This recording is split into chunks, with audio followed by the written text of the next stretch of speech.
It's always live for you first. Yes, we are live. We are here. We are totally here.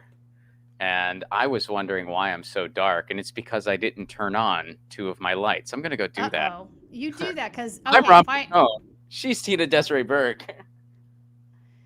Okay, I'm live here now too. All right, so fix your light. Yeah, we have a lot to talk about today. Lots of stuff breaking. We have the railroad strike.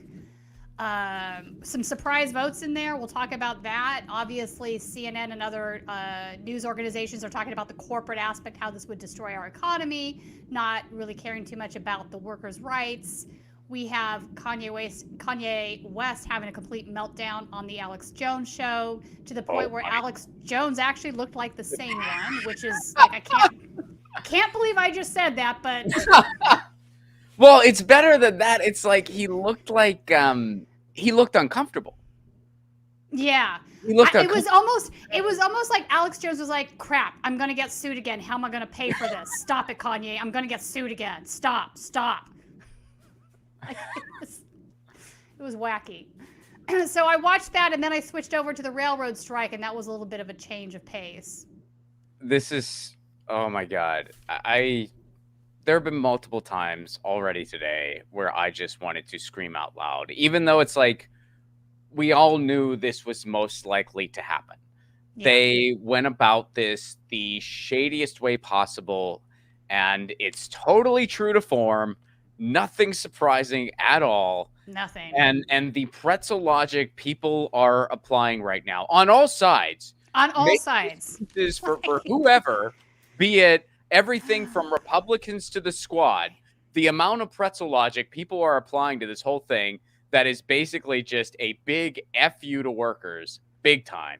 Yeah, I agree. You know, here's the thing too, Ron. If they had just let things be, let the strike happen, do you really think the bosses would have had it continue for more than 2 days? They couldn't afford it either. I mean, this is how workers put pressure on the system to begin with, and taking that ability away from them, I think, is really destructive. I think we could have endured. It's criminal. It is criminal. We could have endured our economy getting shut down for a day. I'm sorry, we could have. So if they choose to still do that, they could. Oh, I hope they do. I sincerely hope they do. And I know the pressure they're under, and so like I understand if they don't, but I really hope they do, because this is absolutely, I mean, this is horrific, and this really shows you who, and this is, again, I know I'm kind of preaching to the choir right now too, but it really shows you this is another instance of the entire government, Wall Street Team R and Wall Street Team D, both Wall Street sponsored teams, showing you their entire corporate ass. And their entire corporate ass is just a big frickin' corporate logo across both cheeks, and then a bunch of shit pouring out all over the rest of us. Okay, but smash that like button. Smash it.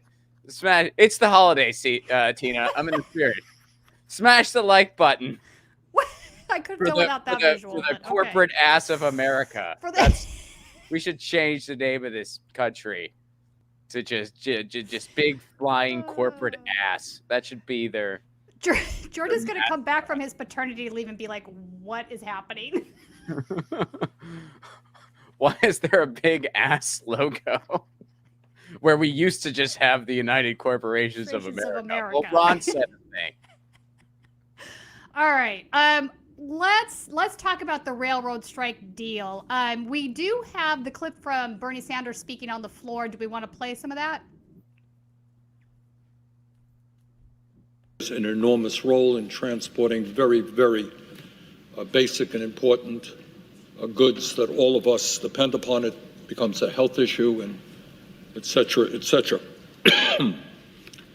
But I want to take a half a moment to put this rail issue into a broader context and then get back to the rail situation. And that is what polls are telling us, and what I think each and every member of the Senate sees and hears from his or her constituents, is people in this country are increasingly disgusted with the kind of selfishness and corporate greed that we are seeing. Now, we don't talk about it much, and the media doesn't talk about it much, but there is more income and wealth inequality in America today than we have seen in at least 100 years. And the gap between the very, very rich and the middle class and everybody else is growing wider and wider. And today, in the midst of this inflationary period, when so many of our workers are struggling to put food on the table, when they are falling behind economically, the billionaire class has literally never had it so good. These guys don't know what to do with their money. They don't know how many mansions they can own, how many islands they can have. Some of them are building spaceships to take them to Mars. They don't know what to do with their many billions of dollars. And yet, as we speak, 85 million Americans can't afford health insurance. 60,000 a year die because they don't get to a doctor on time. 45 million people dealing with student debt. Families can't afford child care for their kids. We have 600,000 people who are homeless in America, including people a few blocks away from the United States Capitol. Rich are getting much richer. Middle class continues to shrink. And if you want to talk about the excesses of corporate greed, then you got to talk about the rail industry and what's going on here right now. Now, everybody understands that businesses sometimes have trouble. They lose money. They're in trouble. They go to their workers and say, hey, things are tough. We all got to cut back. We understand that. That is not the case today with the rail industry. For the rail industry, business has never been better. Record-breaking profits. This year alone, for the first 3 quarters, their profits are up by over $21 billion. They have so much money that they are able to give over $25 billion in stock buybacks and in dividends. He's right about that. It's amazing. I mean, it's absolutely amazing that this is just this out in the open. He mentioned 100 years. I mean, I'm not trying to nitpick all what he said, but it's a lot longer than that.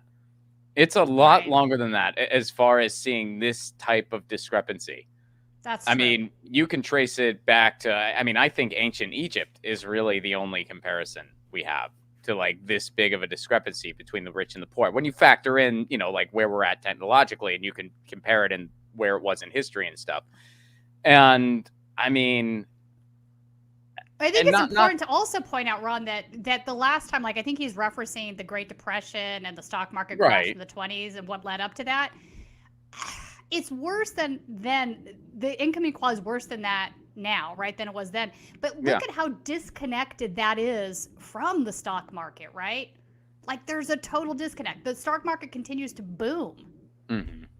Well, yeah, and it's because you have like people who are just so freaking rich, and it's like, and corporations that are so freaking rich, they keep increasing their profit margins at the expense of the working class. That is so. This idea that it's wages are related to inflation, right? That is just completely bunk at this point. I think people should be able to see that. We have massive inflation right now, and also wages are being suppressed like they have never been before. So there's a total disconnect in the market.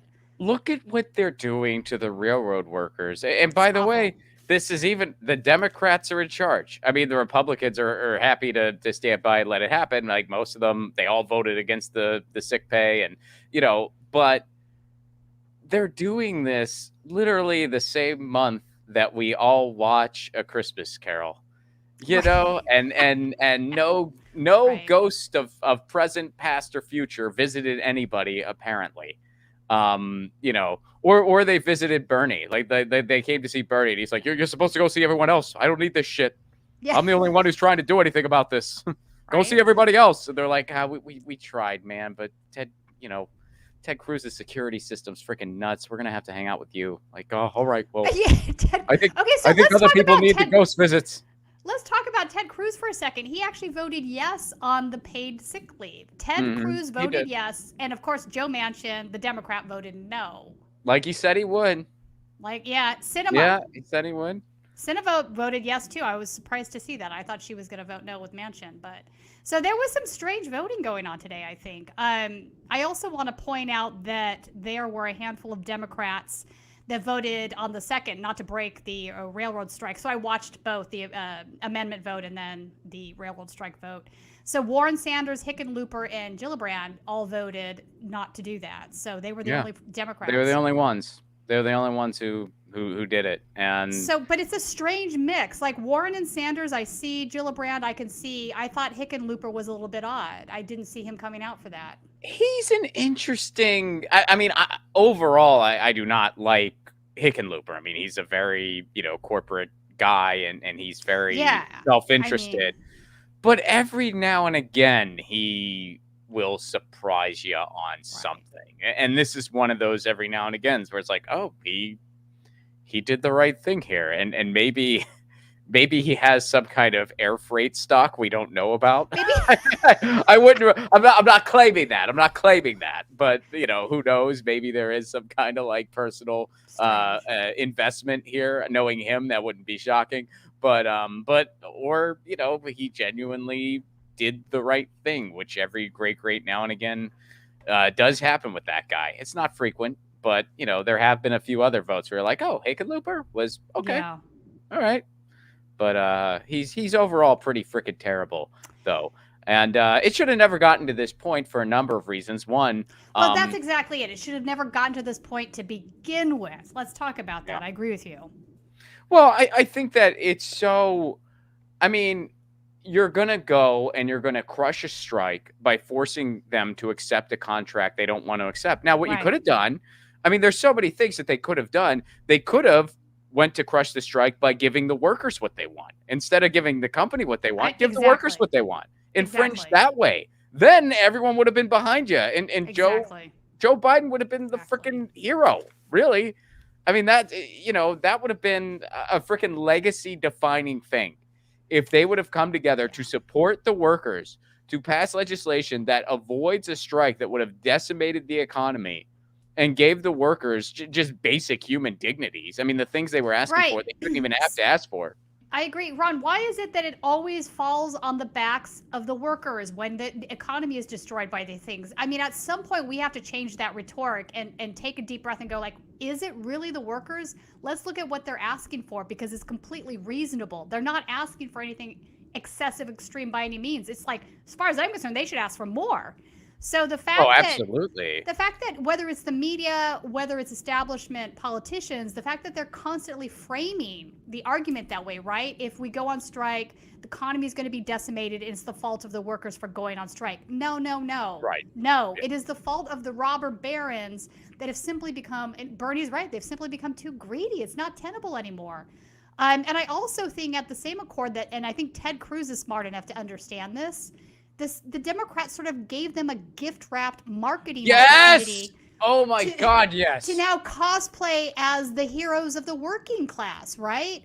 I mean, Ted Cruz knew that wasn't going to pass, but he also knows, like, hey, man, I stood on the side of the workers. Look at me. I can say that now when I run for office. Look at all these Democrats that weren't willing to do that. They keep saying that they're for the workers. They keep saying that they're pro-union, but look what they did. How does the establishment Democratic Party not see that? I think they do see it. I think they just have to make the people who really call the shots for them happy.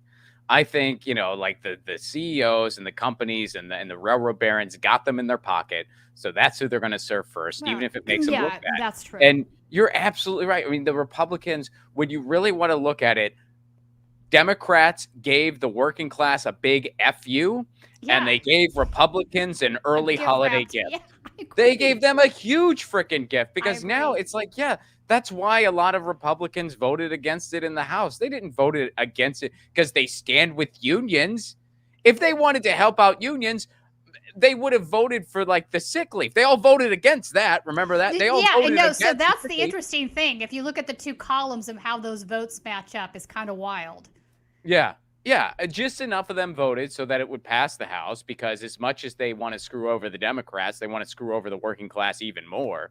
And then the ones who voted against it, it's not, it's just about, we will really make the Democrats look bad if this doesn't go through, because then this strike's going to happen and they're going to look terrible. We'll be able to use this in 2024 and beyond. So they're just playing politics. And then, you know, like if it does go through and they don't get the sick leave, well, then it's just, you know, the Democrats are bullying the working class. So it's like, I mean, this is a win-win for Republicans from a political standpoint. And really, at the end of the day, you know, both teams are sponsored by Wall Street, and that's who they're serving. I agree. Let's look at that Pete clip next. The CNN clip. So neither of us have seen this. I think we should mention that. Colin has watched this already. And Jordan watched it, but apparently Jake Tapper has a rare moment. Had a moment of clarity, yeah. Yeah, I mean, I don't know if maybe he drank caffeinated coffee this morning, and he doesn't usually do that. I don't know why Jake Tapper strikes me as somebody who would drink decaf, but he does. I have no evidence of that, but I don't know. I'm just spitballing. But you're a comedian. You're loud. But apparently he had a good moment here. I don't know. I haven't seen that. I'm excited to see Let's watch this. it. Yeah, I'm too. Apparently he grills Buttigieg. Secretary, the bill just passed the Senate despite objections from members of both parties who wanted paid sick leave to be included. Why are you okay passing a deal that does not guarantee paid sick leave for these union workers? Well, first of all, the importance of this deal is that a rail shutdown is being avoided. If that were to happen, we would have seen hundreds of thousands of American workers laid off, energy prices shooting up once refineries were unable to continue operating, issues getting chlorine to water treatment plants, auto industry factories shutting down within hours, if not days, of that happening. So what we've been able to avoid is a major blow to workers, farms, families across the country. Not everybody got what they wanted in this deal, but what was enacted is something that mirrors what was reached in the tentative agreement at the negotiating table between union leaders and railroad companies. What that includes is a 24% pay increase for railroad workers. They are essential workers who deserve to be paid well, on average $100,000 or so in pay. It includes adjustments to their health care, an additional day of paid personal leave. But again, not a perfect deal, and every side had to give in something in those negotiations to reach that deal. I think there's an ongoing conversation in this country about how to make sure that workers in this sector and in every sector get the support that they need. But right now, what you have is a deal that is improving pay and work conditions for American railroad workers, and crucially, avoiding a shutdown that would have been devastating to the American economy. Without question, the shutdown would have been devastating to the American economy, and I think everybody out there is glad that it has been avoided. No pushback yet. Is it coming? Is it coming? Yeah. I mean, so far, he just let Pete Buttigieg give the frickin' press release. I think Pete Buttigieg 24% is over 5 years, by the way, Pete. It's 24% over 5 years, so slow your roll there. It's not that bad. Yeah, well, I think, I think. Wait, Colin, is there more to that clip? Inflated a lot of it. There has to be more. There's no way. There's the question is, these rail lines, they're making billions of dollars. Profits are up for all of them, quite a lot in some cases. You and I have paid sick leave. My crew has paid sick leave. Why don't these railway workers deserve paid sick leave? Well, let me remind you, the position of our administration is that every American worker ought to have paid leave, whether you're a railroad worker, a journalist, a federal government employee, or whether you work at Burger King. We believe that every American worker, certainly every full-time American worker, ought to have paid leave. The president has proposed that. The president has advanced that in proposed legislation, and so far it has been unable to get past what has been unified Senate Republican opposition. We are going to continue to press for that. Again, not just picking and choosing. Wait. Did he just seriously say that? Yeah. I mean, he's just gonna play. He's now blaming the Senate and House for this? Hold on, man. If you guys hadn't got involved in the first place, it never would have gotten to the Senate. What an amazing, wow. What a freaking snake. Wow. Of course that's where he goes. Of course Colin, that's where he goes. can we rewind that and replay that? I want to make sure that I heard that correctly. You want to hear that hit again? I want to hear that hit again. again. Unable to get past what has been unified Senate Republican opposition. We are going to continue to press for that. Again, not just picking and choosing one sector over another, but based on the base. Wow. Okay, so props to Jake. I got to give him props. He's right. He did give him pushback. He brought up the massive profits that they've been raking in. The money is definitely there. For anybody to say the money is not there is just nonsense. Was that pushback? For CNN, was that a reasonable question? It's CNN. That's pushback. I understand that, but holy shit, is the bar low? Okay, I mean, imagine if this was on indie media, people would be saying, "Come on, push a little harder." But on CNN, we're like, "Holy shit, he actually asked a question." He asked a question as opposed to just giving Pete a platform to read a press release. That's amazing. That's amazing. It should be the norm, but it's just not anymore. All right, so let's carry on. Basic idea that every single American worker ought to have paid leave, just like you have in pretty much every country in the world. Right, but for now, right now, the tentative agreement that was reached at the bargaining table between union leaders and companies contains provisions like this pay raise and other improvements. Right. I get it, but saying that they ought to have paid sick leave and then getting in there and saying to the Warren Buffetts of the world, give these guys paid sick leave, or the White House is going to make you guys out to be the bad guys, and you're going to be the ones that are forced to blink after your reputations take a number of hits. That's a different matter. We've heard from multiple union workers who feel like the Biden administration has let them down. Gabe Christensen, a freight railroad brakeman who lives in Nevada, he told CNN, quote, "Here we have someone," meaning Biden, "who touted themselves as the most labor-friendly president for many decades, and he basically just betrayed us. There really is no difference between Democrats and Republicans anymore. They're just feeding corporate greed," unquote. What do you say to Gabe Christensen? Bravo. Well, if you don't think there's any difference, you should look at the difference between this president, who has advanced good-paying jobs, who has made sure the National Labor Relations Board is able to do its job, who has put in the first card-carrying union member to be labor secretary in a generation, who has upheld everything from Davis-Bacon wages to the kind of working conditions to make sure that unions can thrive, because he believes strongly in American unions, in organized labor, and is proud to be the most actively pro-union president in a generation. Again, that doesn't mean everybody got everything that they wanted. And we need to have a broader conversation about. Just shut him down for a second here, because Pete. Oh my God. Okay, I'm glad to see the Tappers actually he is pushing back. So this is really good, solid stuff right here.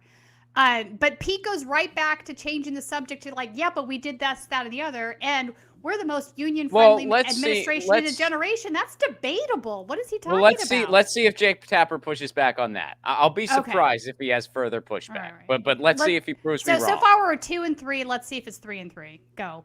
The labor models and the business practices of transportation companies in this country, and I think that conversation's going to continue, and will reach a new phase as soon as the ink is dry on this bill. But in the meantime, what you have is a tentative agreement that was reached by union leaders and company leaders at the bargaining table, and there simply were not votes, as we saw, not the votes in the Senate for sure, to go in and change the terms of what was reached at that table. And this is not a situation where you can play around, where you can allow things to come to the brink, even before the date of a potential shutdown. Several days before that, you would have seen shipments begin to wind down, hazardous materials, potentially including chlorine for water treatment in this country, not able to get to where it needed to go. So this is a situation where we couldn't allow brinksmanship to override the economic and national security of this country. But we are far from done as an administration, doing our continued work to create good-paying jobs, to support union jobs, and again, continuing to press the case for paid leave for every single American in every single job in this country. What does it mean to press the case if you're not willing to actually go to these billionaires and say, how on earth can you sleep at night not letting your railway workers have paid sick leave, which is just that? I mean, that's not an extravagant benefit paid sick leave. You get sick, you get to take a few days off. They don't have that. So I guess these lofty aspirations are one thing, but I didn't hear any language coming from the administration saying these rail companies need to get serious about offering basic benefits like paid sick leave. I didn't hear that. So I understand where Gabe Christensen is coming from. Yes. Okay, we're Well, 3-3, Ron.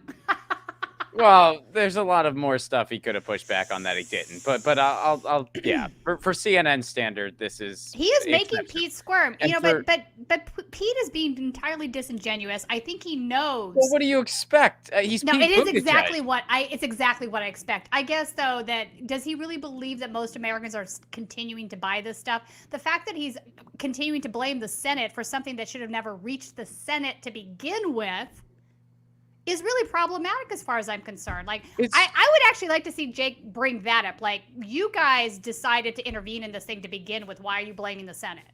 Well, but this is a CNN interview, and it's Jake Tapper. He's pushing back on one thing, and he'll push back on something else another time in 2027 at the rate he goes. I think it's every few years he's reminded of what his job actually is, and he's kind of doing it right now.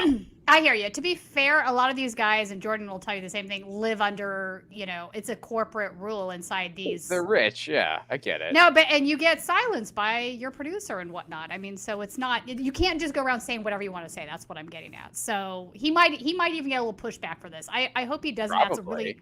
That's a solid interview. I'm glad to see that he was checking Pete on what he was saying. Is there more to it, or is that the whole thing? There's got to be more, right? Like this administration supported was what the union leaders and the company leaders agreed to, and did not insert changes into the agreement because that would have likely added time and complication to a process that would have taken us off the cliff economically. But let me be clear, very specific legislative proposals have come from this administration advancing paid leave. And if friends on the other side of the aisle would work with us, we could have had that, and we could have that in the future. That's going to continue to be something. Hold on. Or you could have stayed out of it.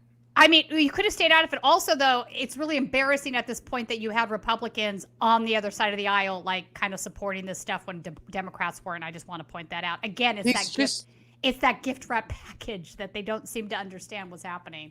And he keeps on bringing up the economy and stuff like that. He keeps mentioning, like, like water would be in danger. Like, oh, you guys care about water?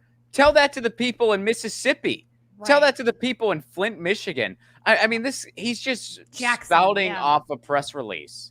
I mean, it's great that there's a little bit of pushback and, underline a little bit. But like you said, it's CNN. We'll take it. But, like, I mean, this is ridiculous. And by the way, this is the only time he's spoken up in who knows how long. He couldn't do anything about the airlines. He's the Secretary of Transportation, a job that being a mayor in a small town of Indiana totally qualifies him for.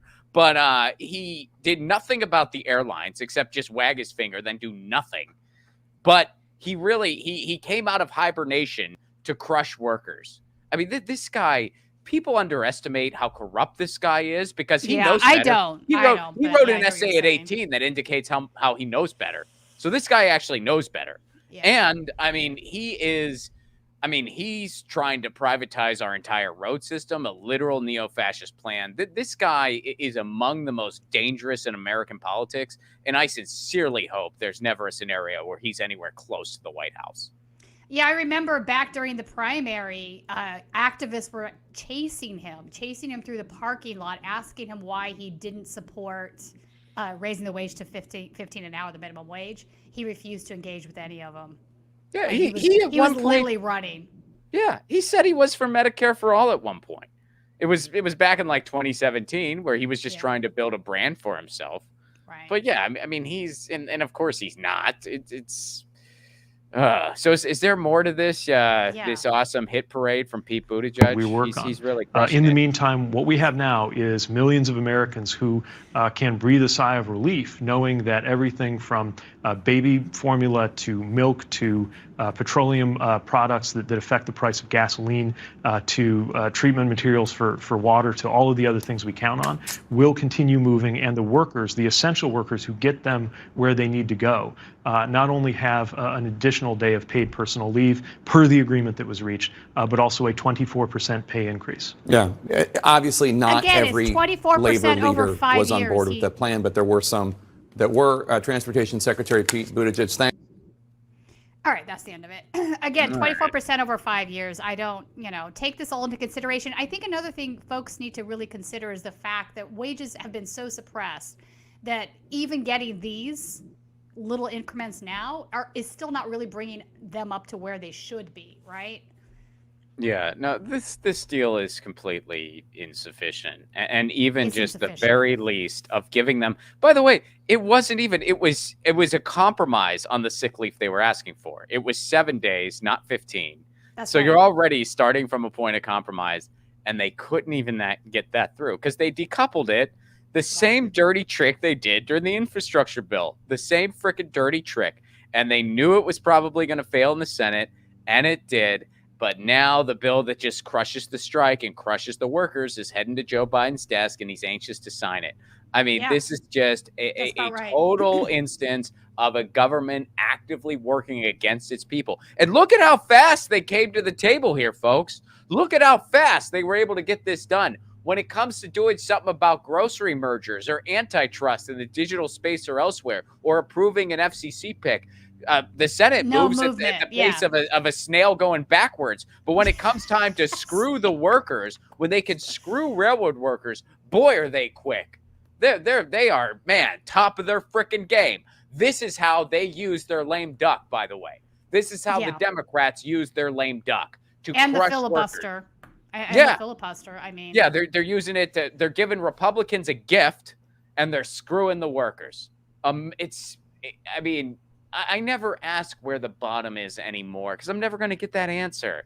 It will always sink lower. It will always sink lower. And we have a whole. And by the way, we just watched a clip from Pete Buttigieg, a millennial. We don't claim him. Someone else can take him, but a millennial nonetheless. So he's part of the future. So we have those dumpster fires ahead to bring us in the next generation of our politics. What a freaking shame. I don't think Pete has much of a political career ahead of him, to be frank. Why? He might be getting plenty from those wine caves. We don't even know. I don't think they're going to appoint him a darling for he something. might get appointments and whatnot, but running for office, I think you can put a pitchfork in that. You think? No way. No way. He is going to. How much did they try to shove Kamala down our throats? How much? I mean, they never stopped with. You don't think they want to do the same with Buttigieg? Oh, I'm not saying they don't want to do it. I'm saying I don't think he has a chance. And I don't see. Do you know people that would even consider voting for him? I don't. I know I might have a skewed friend pool here, but I mean, I even see people in the center that don't like Pete. I don't think he's super popular, but that's my point. Neither was Kamala Harris. Neither was Hillary Clinton. Yeah, they sort of were with their cults, though. There's no Pete cult. Give it time.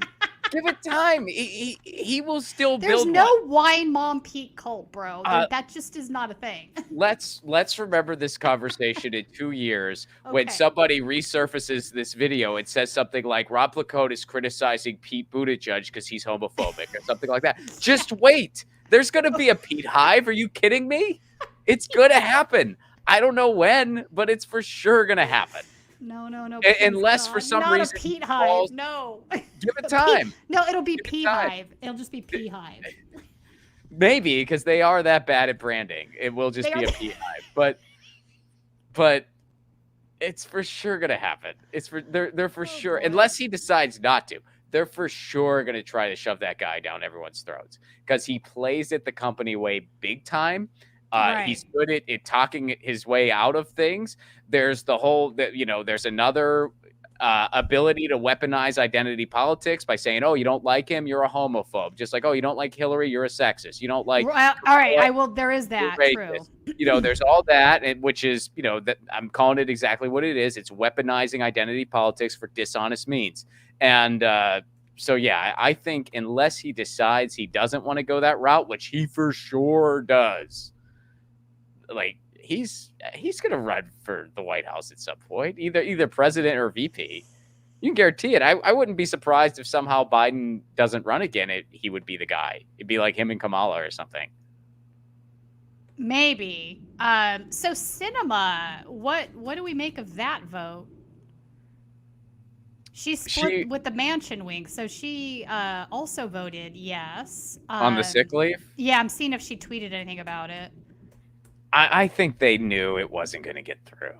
And so I think it was just appearances. I mean, I think some of them, they were just like, man, I don't want to go into the winter holiday knowing that I voted against giving workers sick leave. Wait, she has 2 accounts. This is really annoying. Does she? It's yeah, because... hang on. It's One because is a personal account, I guess. I don't see anything on here. When I was watching the vote tally coming in, I was kind of surprised by some of them. I'm still kind of... Ted Cruz, even though this is a gift wrap package and he gets to say I'm on the side of the workers now, it's still a little bit shocking. Well, yeah, but I mean, some of them are just better at taking the gifts than others. I mean, look at what Marco Rubio did. Marco Rubio was all like, I stand with workers. And then a bunch of people were just like, oh my God, I guess he's for union. It's just like, that's amazing. That's true. Marco had that tweet. You're gonna that was amazing. For that, like people who are saying, oh, Democrats aren't for the working class. You're 100% correct. But if you're going to then go say, well, Republicans are, then you're crazy. Yeah, you're making political fan fiction. You're making, oh, look, in the House, they stuck up for unions. No. Really? By unanimously voting against sick leave? That was them sticking up for unions. That's great political fan fiction. Guess what? You know what political party represents the working class? Freaking none of them. None of them. Neither. Well, neither do. That's the reality. The Green Party. But Republicans and Democrats, neither of them do. No party with power in the United States supports the working class at all. You want a party that actually supports the working class, it's pretty much the Green Party, PSL, parties like that have pretty much no power whatsoever. Yeah. Agree. All right, we are halfway through. Should we play the clip of so we are having Greg Palast on Right Wing Insanity Report right after this. We are going to be talking about the voter suppression that's been going on in Georgia with Brian Kemp and the right-wing organization True the Vote that operates out of Texas. So he's done a deep dive into this area. He has a new documentary that is coming out that's been produced by Martin Sheen on the subject. So should we play that now so people can see what's coming up next? We have 2 more topics here, but in case you've been living under a rock, Brian Kemp is the governor of Georgia, and he just beat Stacey Abrams in a rerun of their election 2018. He clearly used his power as Secretary of State. That's the guy in charge of voting, and that's a position that's really important in most states. People ignore it. Anyway, Brian Kemp was Secretary of State in charge of counting his own votes, running for office. And the minute he got in 2010, he's obviously a Republican. And when he was appointed in 2010, because he's a politically connected rich kid, the first thing he did is order the Georgia Bureau of Investigation, which at that time was kind of, frankly, like a brown shirt Gestapo army of the state, known for racist history. Their ranks were first created from the ranks of the Ku Klux Klan, and I'm not kidding you. The FBI actually. Yeah, in fact, you go through some of this in your documentary. It's very interesting. Nice. So yeah, Greg will be coming up. Fun stuff. So, well, let's go over to the Washington Post article. Okay. Then. Let's go there, and then we're gonna, folks. And then we're gonna watch some Kanye stuff. Which now that I have already watched some of that because it was all over Twitter. But I watched all 3 hours, so you don't have to. You watched the whole freaking thing. Yeah. Until I had to go to the railroad strike. I missed some stuff at the end there, but... Well, wait, when did this happen? You were at a railroad... This morning. Oh, you mean you were watching the railroad? You weren't... Okay. No, I was watching the Alex Jones live stream. No, I watched that, and then I had to go over to... I'm not... Bro, I don't want to watch that stuff. I have to. I got to tell you, though, some of the craziest shit I've ever seen. Starting with the fact, well, let's save it. But you don't say. Alex Jones and Kanye wearing a mask was among the craziest shit you've ever. Oh, and Nick Fuentes was there. Was there. That's what a trio. Laura Loomer called in. It was some crazy shit. Laura Loomer called in on the phone. Did Marjorie Taylor Greene parachute in? Steve Bannon crawled up from underneath the studio, just popped up. Just like Donald Trump Skyped in, like who? It's a real who's who. No, I'm looking forward to this. But first we have something that I think likely went a little bit under the radar. So this is an investigation that dropped recently that Washington Post was kind of on top of here. That's very interesting, and it pertains to money during the pandemic. If you guys remember, like when COVID first really hit in 2020, and we had a ridiculous upward transfer of wealth, where they gave all this money to Wall Street and the riches and wanted them to basically have it trickle down against we, the peasants. And of course, it didn't work out so great. And a bunch of small businesses got huge loans, and nobody else did. But let's jump into it. So, Colin, let's pull that up. So how rampant abuse by fintech fueled COVID relief funds. So little known firms such as Blue Acorn and Womply allegedly collected taxpayer funded fees as they overlooked signs of grift, according to a report released Thursday by congressional investigators. The faster, the better, the workers were told at the height of the coronavirus pandemic, as the little known financial technology company Blue Acorn raced to review small businesses that sought federal loans. So here's what happened. We're not going to get into like all the nitty gritty of this investigation, but basically all these firms, these like tech firms that were these financial firms to process these loan apps, they wanted to process them as quickly as possible because they made a bunch of money off the fees.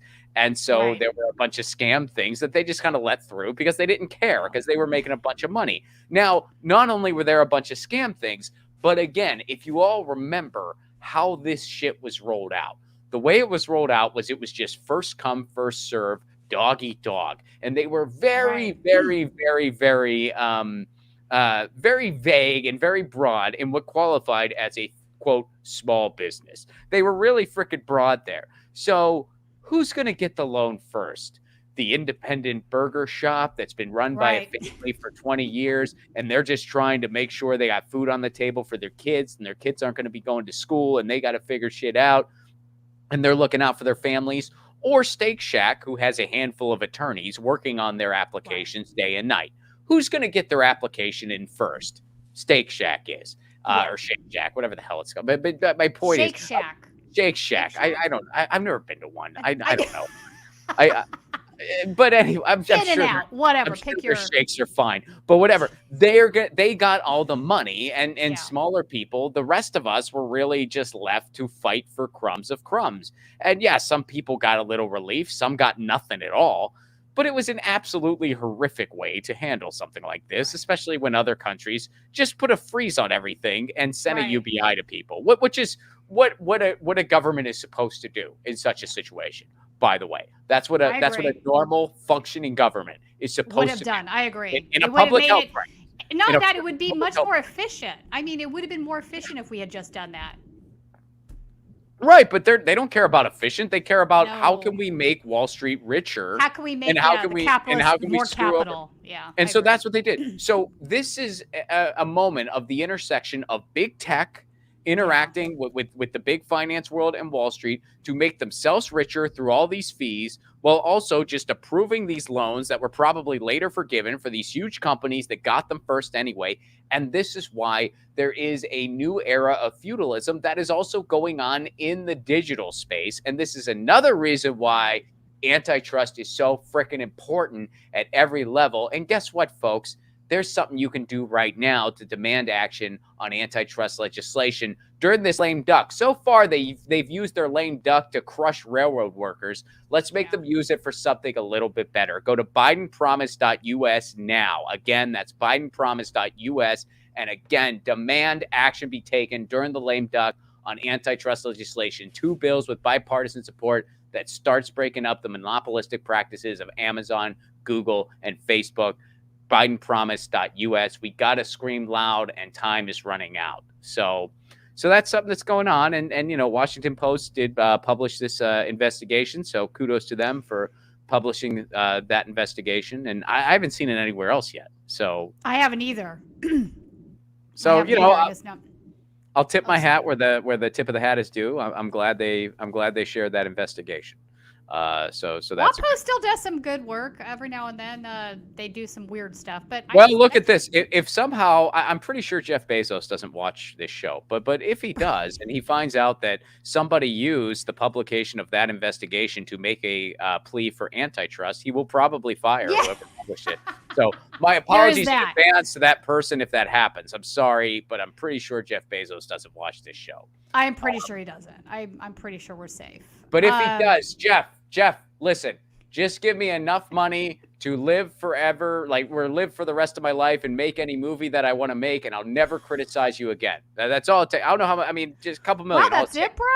Just enough money to live comfortably. And by comfortably, I mean, decent place to live, vacations, whatever. And then I can make any movie I want to make. So we're talking I don't know, like 10 mil or so. I'll never criticize you again, Jeff. Never again. I don't even need to ride in your space rocket. I don't even want to meet you, quite frankly. You seem like a not great person who I'd ever want to meet. But you just sign me that check. I'll never make fun of you ever again. Never. Well, alrighty then. Should we go to Kanye? Should we go to... So, this is a wild thing that happened this morning. So, for folks that are just catching up to speed on this, wondering why this is newsworthy, Kanye West is running for president. Did he officially announce that? Yes. Yeah. Oh, you didn't know that part? Yeah. No. Ye24. That's what Ye24 is about. Yes. He didn't take Donald Trump's advice. Oh, of course not. I mean, all right. Is that surprising? So Alex Jones had him on his live stream today on Band. And basically, he came on. He had a full face mask, a black face mask over his head. It looked like a ski mask or like a really thick, except that there was no eye, there wasn't even eye openings though. It was bizarre. It was a whole. So it might have been really. It might have been really thick. Go ahead. Yeah, that's right. He did have a Bible. I remember that. I mean, it could have been really thick pantyhose even. I'm not sure. Like it's weird. It wasn't a ski mask usually has the eyes. Zipper. There's a zipper down the front, so it's I don't know. Now, what was their safe word? Does anybody know? You don't want me to answer that question. Listen, you have to. I mean, I don't know how you found that information out, but this stuff was so anti-Semitic that even Alex Jones was getting to be uncomfortable. So Nick Fuentes was, of course, there with Kanye. I do want to play one clip. Actually, Alex Jones asked Nick Fuentes if he is a white supremacist. Everybody's talking about that he's a white supremacist. And you know what? Let's just play that clip. I don't know if we have them in order, but I got to give Nick some pushback on some of the things he says here. Let's see, which one is it? That one right there, yeah. Nick, they say you're a white supremacist. Are you a white supremacist? No, not at all. Well, spend some time on that. Yeah, I'm a Catholic. I'm Christian, and so I believe that we. I know that sounds white supremacist right there, but it's not. Go ahead. Yeah. Well, I believe that we're all children of God, and so I think that black, white, red, brown, whatever, we're all siblings in a certain sense because we're created by God. I do, though, believe that there are races. There are black people, there are white people, there are Hispanics, and these differences mean something to people. They mean things to each other. That doesn't mean that we can't get along. That doesn't mean. But the left's saying it's bad to even have a culture. They're saying none of us can say I'm this or I'm that. Right. They want to melt us all down. That's what globalization is. They want to globalize the government, the economy, and the population. They want a global government. They want to globalize the economy through free trade. With no culture. Exactly. And the population through immigration. And they want to make it so that in 50, 100 years, there are no distinct nations. There's no distinct peoples. So nobody can stand up to them. Right. Just a slave class, undifferentiated. That's what they want. This is the future president you're talking to right now. God, I hope not. I mean, can you imagine thinking that Nick Fuentes is the future president? All right, couple of things here. I think he was talking about himself, wasn't he? No, he was. Oh, he was talking about Nick. Fuentes or whatever. Okay. So a couple of things here. So just Nick a couple, is just all right. A handful of things. Nick is definitely a Catholic Nazi. That's what he is. So I think he's trying to step away from his past because it is so vile. I have clips of him that I'm not going to play for y'all where he uses the N-word repeatedly, where he uses all kinds of racist tropes, anti-Semitic tropes, where he refers to black folks as inferior. You name it, he said it. So this idea that he's not a white supremacist is absolutely mad. It's mad. He is.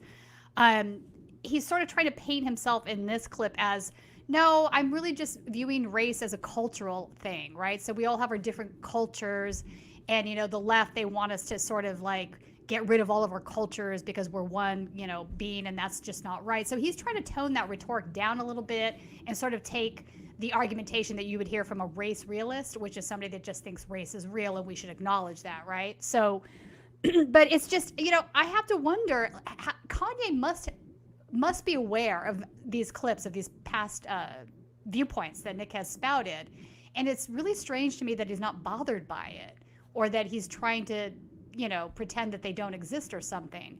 Anyway, that's one clip. The next one, unless you have something you want to add here, Ron. Well, it's so interesting how, and I don't even know what you would call, like, are they, if we had to just put a blanket thing, like, is that the anti-establishment right? Is that the alt-right? Like, what exactly alt-right, I would call that. So this to me like, is I feel like alt-right. Alex Jones is just so, like, what do you really call that guy? You know what I mean? Alex like, Jones, I would say, is know. a conspiracy theorist, right? So within the... Well, sure, but like politically though, like where would you, like alt-right. where would you even, alt-right, okay. So alt-right, like, I like how, and I think this goes on throughout the entire right, but I guess it's really like brought up to 11 in spaces like this, where they just make up shit that nobody's saying. Just like, oh, Right. well, you're a Christian. I get, people would say that that's white supremacy. Who says that? When has anybody ever, like they're making it out. You know what, Ron, it's whenever they projection. play- Wait, hang on. Let me explain that to you. This is what we call Olympic level projection. The reason that's being said is because there is a dominant strain of Christian Nazism or Catholic Nazism that exists in the alt-right, right? There's a whole sphere of those beliefs.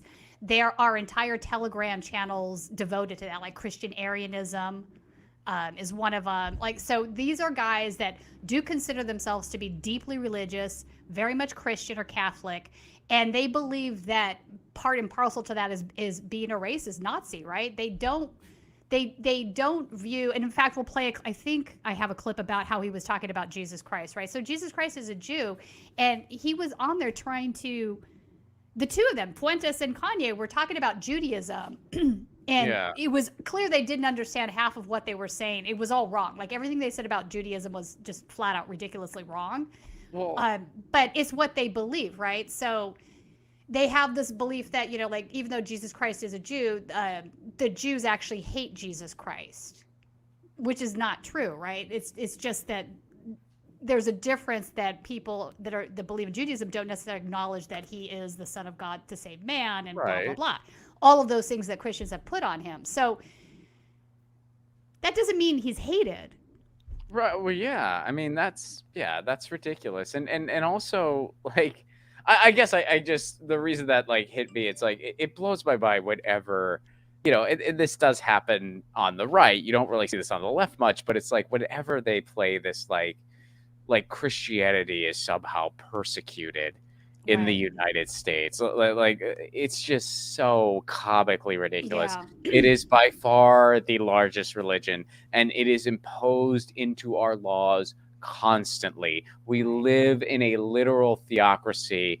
Churches it's not are theocratic enough for them, though. They really it's do not have a theocracy. theocratic enough. Well, and I think honestly, you can trace that back to a lot of the people who, you know, came here and started wiping out the Native Americans. You know, the people, I mean, a lot of those people were like religious fanatics and lunatics who, like, you know, like everything that was going on in England was too far left for them. Like, it's just like, oh, King James, that's too, we need more puritanical bullshit. Even though people are allowing us to be like puritanical lunatics over here, that's not enough. So we're going to go to this other land and be puritanical lunatics.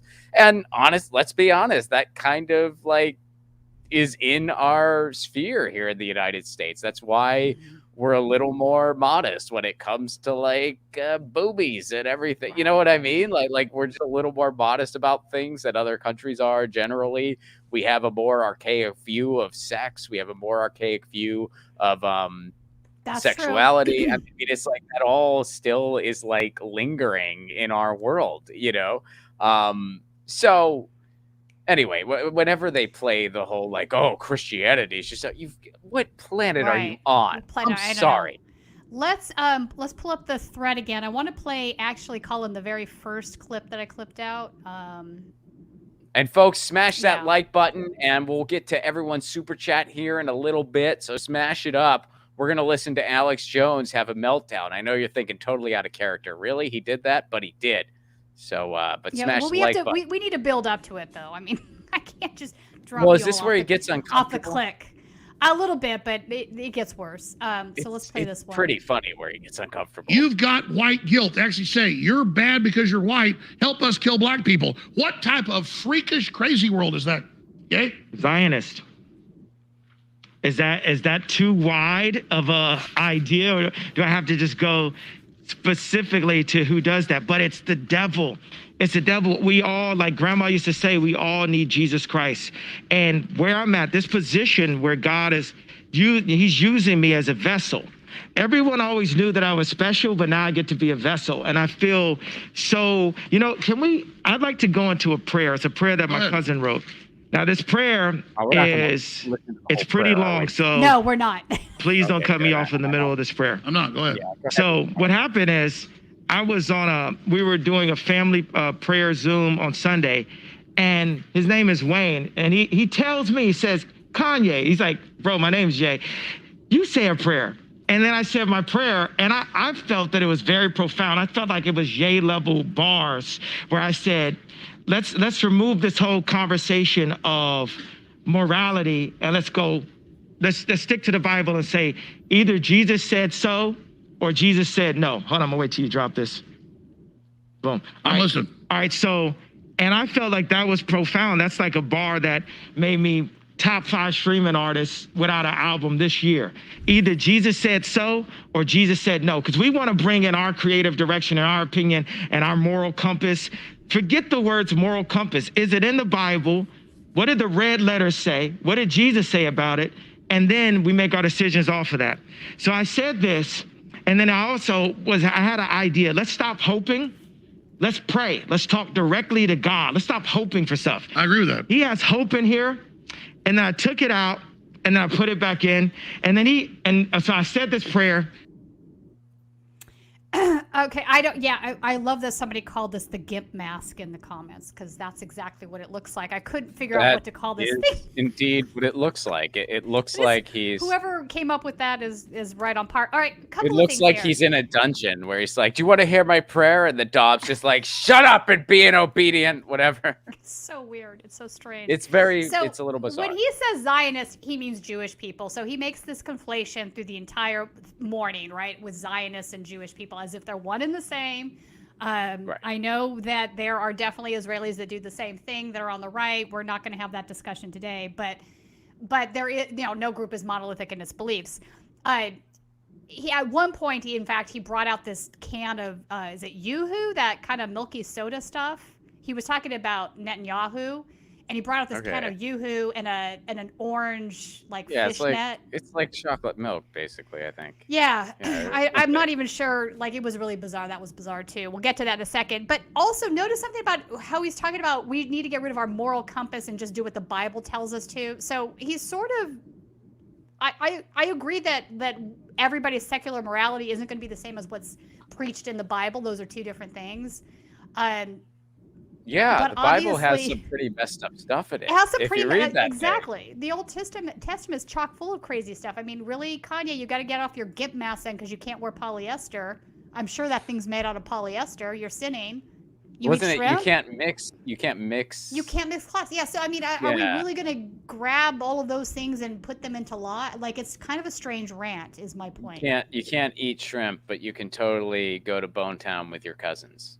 At one point in the interview, he talked about having threesomes on New Year's at parties, and that's why he found Jesus. Like, I didn't clip that one either.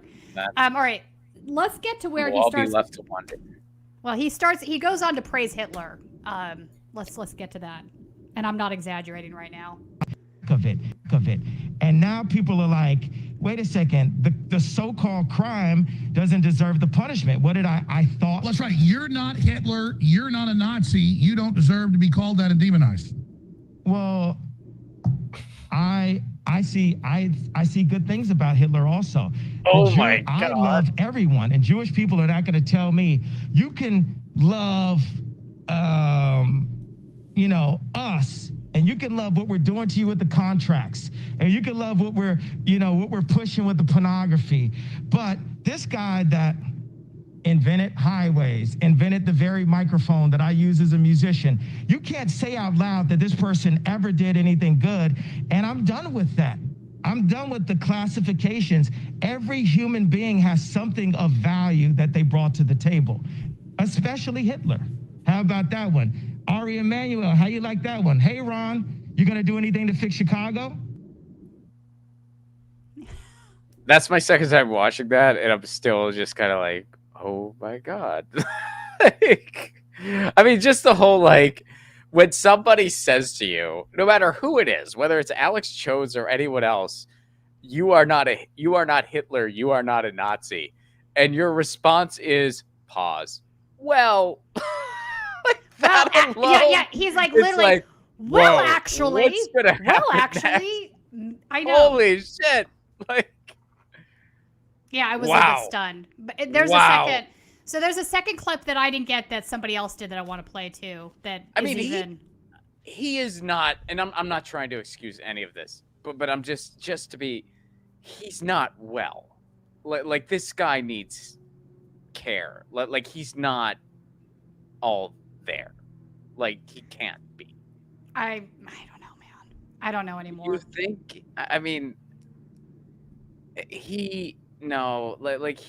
I mean, I'm not excusing this. I mean, it's completely repulsive, and I'm not trying to say like. No, I know you're not. I just don't know. I mean, I've seen. I don't have a medical degree. All right, like, but you listen to this guy. He sounds like he might be a bit manic. It's interesting. Okay, so I have mixed feelings, mixed thoughts on this. You know, I have interviewed, as you know, actual Nazis. I've talked to actual Nazis. I've interviewed them. I have now interviewed ex-neo-Nazis. I would really like to understand the psychology that leads folks to these dark places. And it's not, I don't think it's necessarily mental illness, but I do think there's a common denominator of folks having things happen to them in their youth that they just never got quite past, that sort of kind of burned inside of them, and also never feeling like they had a family or any sort of sense of belonging or love from other people until they find whatever these groups are that they get sucked into. So, I mean, maybe we should address that maybe as a society, but I mean, Sure. My thing is this is. But I'm talking, just to be clear though, I'm talking about Kanye specifically. I'm not talking about I don't know, man. any random neo-Nazi. I'm just saying, based on the way he sounds like a Nazi at this point. Like, I'm sorry. No, I agree. I'm not, but I think you close your eyes and you just hear those words and you don't know who's saying them, you would absolutely think it was a Nazi. He also sounds like somebody who might have a bit of mania going on. And again, I'm not, I'm not a specialist. Fair. I do not have any, but I do have people in my life who, have had issue. I mean, they've never started going like, well, actually Hitler, like that's, I don't know anyone who ever did that. But wait till you hear the next one. It's no, I know, but I'm just saying, like, I know people that like they suffer from manic episodes. It's a level of bipolar or something like that, and when they would start to slip, as far as like the word salads, and you're not really, you're kind of rambling. There's a good chance that his prayer story may not have actually happened. He had a prayer. He read it off his phone. I I know he had a prayer, but the whole and I said my name's Yay, and then I dropped these, like that may have not, you know what I mean? And so, I gotcha. Yeah, I don't think, and again, it's a hard line to walk because I don't want to sound like I'm in any way excusing any of this, right. But I also think that this guy needs some like help that he's not getting. Like, I don't think he's all there. No, I could be yeah, it's wrong. definitely I could be it's wrong. definitely possible. It's definitely possible. All right, let's go back to the. I want to play the next one. Yeah, that one.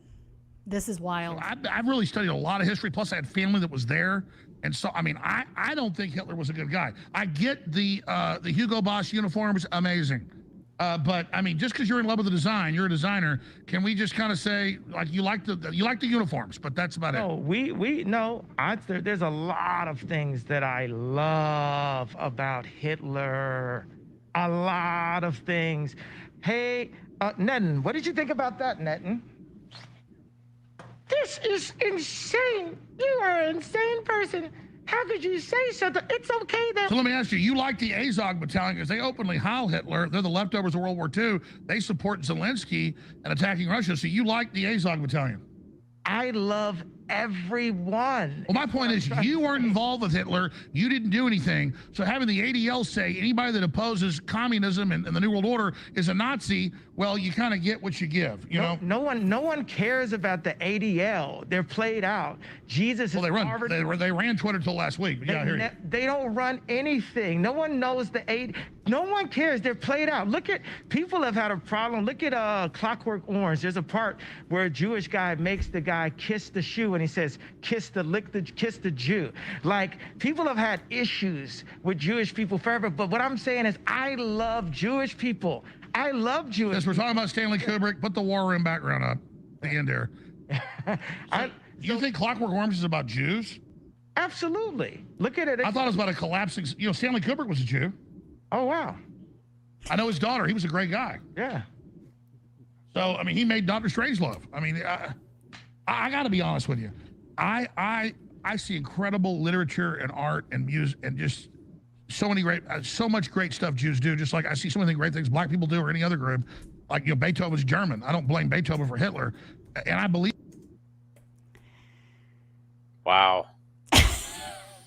When you're in a room and Alex Jones sounds like the reasonable one, you should probably. Yeah, but even walk he's not away. reasonable. I mean, communism. Well, of course he's world not, order. Yeah, I got you. Of course he's not, No, but compared to that, I know. I mean, know. he was trying to reel it back. I've never, ever, I mean, granted, I can probably count on one hand how many Alex Jones clips I've actually watched, but I've certainly never seen, probably more like two hands, but like, I've certainly never seen a situation where he has ever tried to walk anything back or try to kind of like, I mean, I've seen times where like his guests, even guests that are, pretty out there like him, are like feeling uncomfortable because they're like, whoa, man. All right. So you gotta I do want to point something out that Yi says. He basically says people have had problems with Jews since the beginning. And it's like, no, Kanye, that's not it at all. It's the opposite. It's that people like you have hated Jews since the beginning of time for no fucking good reason at all. And you're just continuing to push on these conspiracy theories, these tropes, and whatever else, because that's what you're doing. But let's make that really clear. Well, it's an insanely dangerous, like, leap of not leap of lot, but like it's an insanely dangerous like logical trail to go down. Like, oh well, people have always like okay, so anti-Semitism has existed forever, so that means it's somehow justified. Well, where do you? That's basically racism, what he's saying. That's what he's saying. Racism has existed forever, Right. so that means it's somehow justified. Sexism has, so that's somehow. I mean, that's a very dangerous line of logic to go down. I agree. And generally, it's the same group of people expressing all of those isms against others, right? The othering. Yeah, I think there's one more clip. Is there one more, Colin, or is There's that all? more to this. Yeah, I did. There's Like, it went another on one. for a long time. I only uploaded. It was 3 hours. They did that for 3 hours. Oh yeah. All right. This is wild. Did you know that Israel's responsible for killing the Kennedys? No, I haven't heard that one. Weapons, they ain't going nowhere. Exactly, and that's why they killed JFK and RFK, was because of they were trying to get their WMD program off the ground. Operation Apollo. It was Jack Kennedy that wanted IAEA inspectors looking into it. No, and that is probably that's one of the reasons Kennedy got killed. That was what we need to say right now, and we're going to bring Ali on in a second, is both my parents were educators, right? And we're here as the educators. That's what's in our heart. When we get the information, we put ourselves at risk to give you the information. There's a lot of teachers, incredibly intelligent people that have been canceled and kicked out of universities for not playing along with the system. So stop looking at us like celebrities, like we're trying to get media. We're using our position, putting our finances, putting our personal well-being at risk to say the truth out loud. And I was on the plane with Nick and I said, it feels like we're in Vietnam in the middle of the war with our backs to the wall, holding our guns and saying, Nick, how did you get here? Yay, how did you get here? Well, all the guns are going off and all the media is going off, and say, this is InfoWars, right? So you got some info warriors on both sides of you, and you fought for us. You've been fighting this battle for a long time, Alex, and we just got to salute you as a Christian and as American, because you paved the way to make braver soldiers like us today. It's like Terminator Part 10 happening right now. Whew. Wow. Okay. That's a thing that was broadcasted out to people. Jesus. So I'll be honest, I don't know who killed JFK. But that theory is bizarre, wow, right? That's a new Israeli one. spies. I'd never heard this one before either. I never heard I'm that wondering now if this is something that's cycled through QAnon or what. I'm not sure. It was a new one for me. That is a new one. I mean, I don't know. Who do you think did it? You got to have, if you had to pick one theory. I have no opinion. No, I don't. Oh, come on. Of course you have an opinion. You have an opinion on JFK. You're just like, oh, as a journalist, I can't just... Of course there's... we're never going to know at this point, so you might as well... I don't have a solid, strong opinion in any of the theories. I don't, to be honest with you, because I think some of them, they all have valid points. I don't know. I just That's don't fair. know. That's fair. I don't have one that I'm like for sure. Right. But I think the most likely is, CIA or the mob. I think the mafia is. Listen, the mob makes more sense than Israeli spies. Well, yes, like a lot more sense. Like that's just like, it wasn't really a bullet that hit him. It was a Jewish space laser. That's what people get wrong. Like, so yeah, but no, he was pissing off. I mean, the mob kind of helped get him the gig, and then he was pissing everybody off. He was pissing that makes sense to me. That I would be like, yeah, if it turned out that was the verified truth, I'd be like, yeah, that checks. I don't think we're ever gonna know. I don't think we're ever gonna know. I don't think we'll ever know for sure. Now, what do you think about?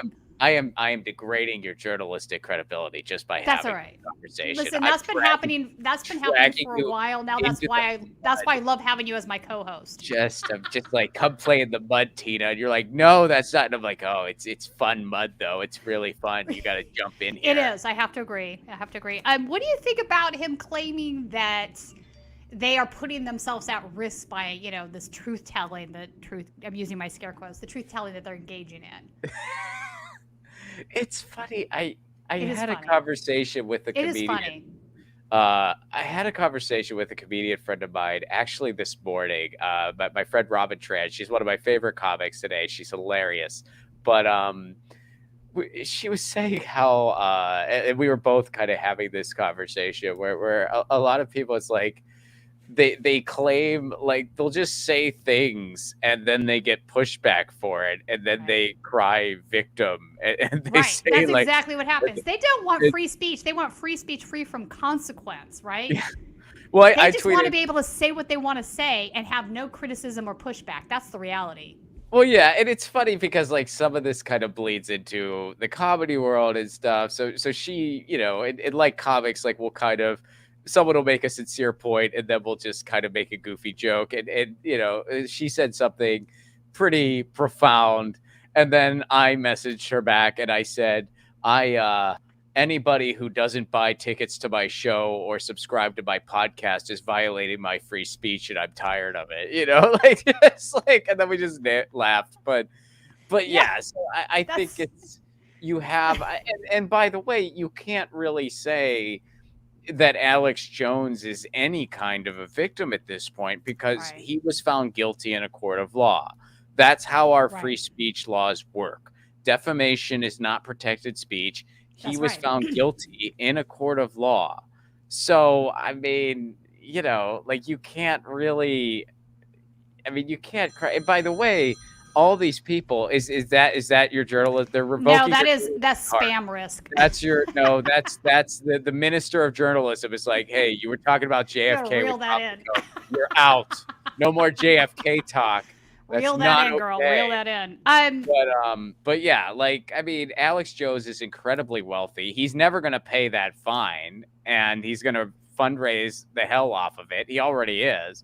Kanye West is incredibly wealthy, and I don't know a whole lot about this Nick Foot. I mean, I learned about him through you, so thanks for letting me know that person exists. Yeah. I know. You know, I've known about this guy for a long time, and I just haven't really talked about him till recently because, you know, part of me feels like we shouldn't always give these things oxygen, right? That it's not helpful to give them oxygen. But the problem now is that he is associated with a presidential campaign, and if we don't talk about it, others will, and they might not get the story right. Oftentimes, I mean, it's sort of the folks that interview Proud Boys, and they say, "Yeah, we're just a drinking club," and they're like, they don't know better, so they're like, "Okay," and they just let it sit there, right? It's like, yeah, no, they're not a drinking club. Let's talk about who they really are. So, you know, I mean, it's really, it's a balance, and I don't always get it right. I know I don't. I try to, but who does?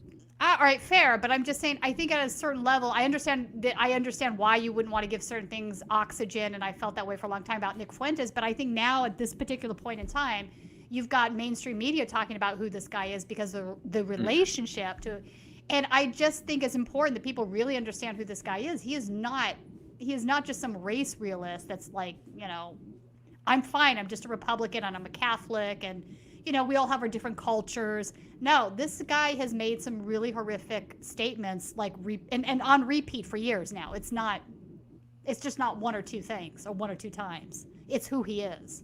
Mm-hmm. Well, I think we should probably. I'm gonna mention my tour dates. We're gonna get to the super chat, we've gone way over. We knew we were gonna go over though. And then we're gonna get to Right Wing Insanity Report, which Greg Palast. Greg Palast is amazing. Really I hope everybody sticks around. Yeah, he's investigative work. Great investigative work. He has done a ton of work on voter suppression, voter integrity, elections. That's really his specialty. But he spent time down there in Georgia. He goes through all of the voter rolls of people that have been purged off the voter rolls wrongly. Like he finds those folks, he talked to them. He also talked to the people that did the purging and sort of like confronted them. So, I mean, it's really good stuff. Yeah, absolutely. I mean, his book on that I think he's actually done another one since, but his book on like just the whole 2016 thing where he brought up how like specific roles were purged in specific areas like in Detroit and stuff. So yeah, it's he does very interesting stuff.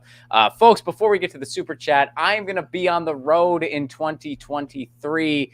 Please grab your tickets now. It's a month away. It's a month away. January 28th, I will be in Tucson, Arizona. And that is not just a stand-up show. It's a screening of my short film, Loner. It's going to be the debut screening of that short film. So I'm real excited to share it with everyone.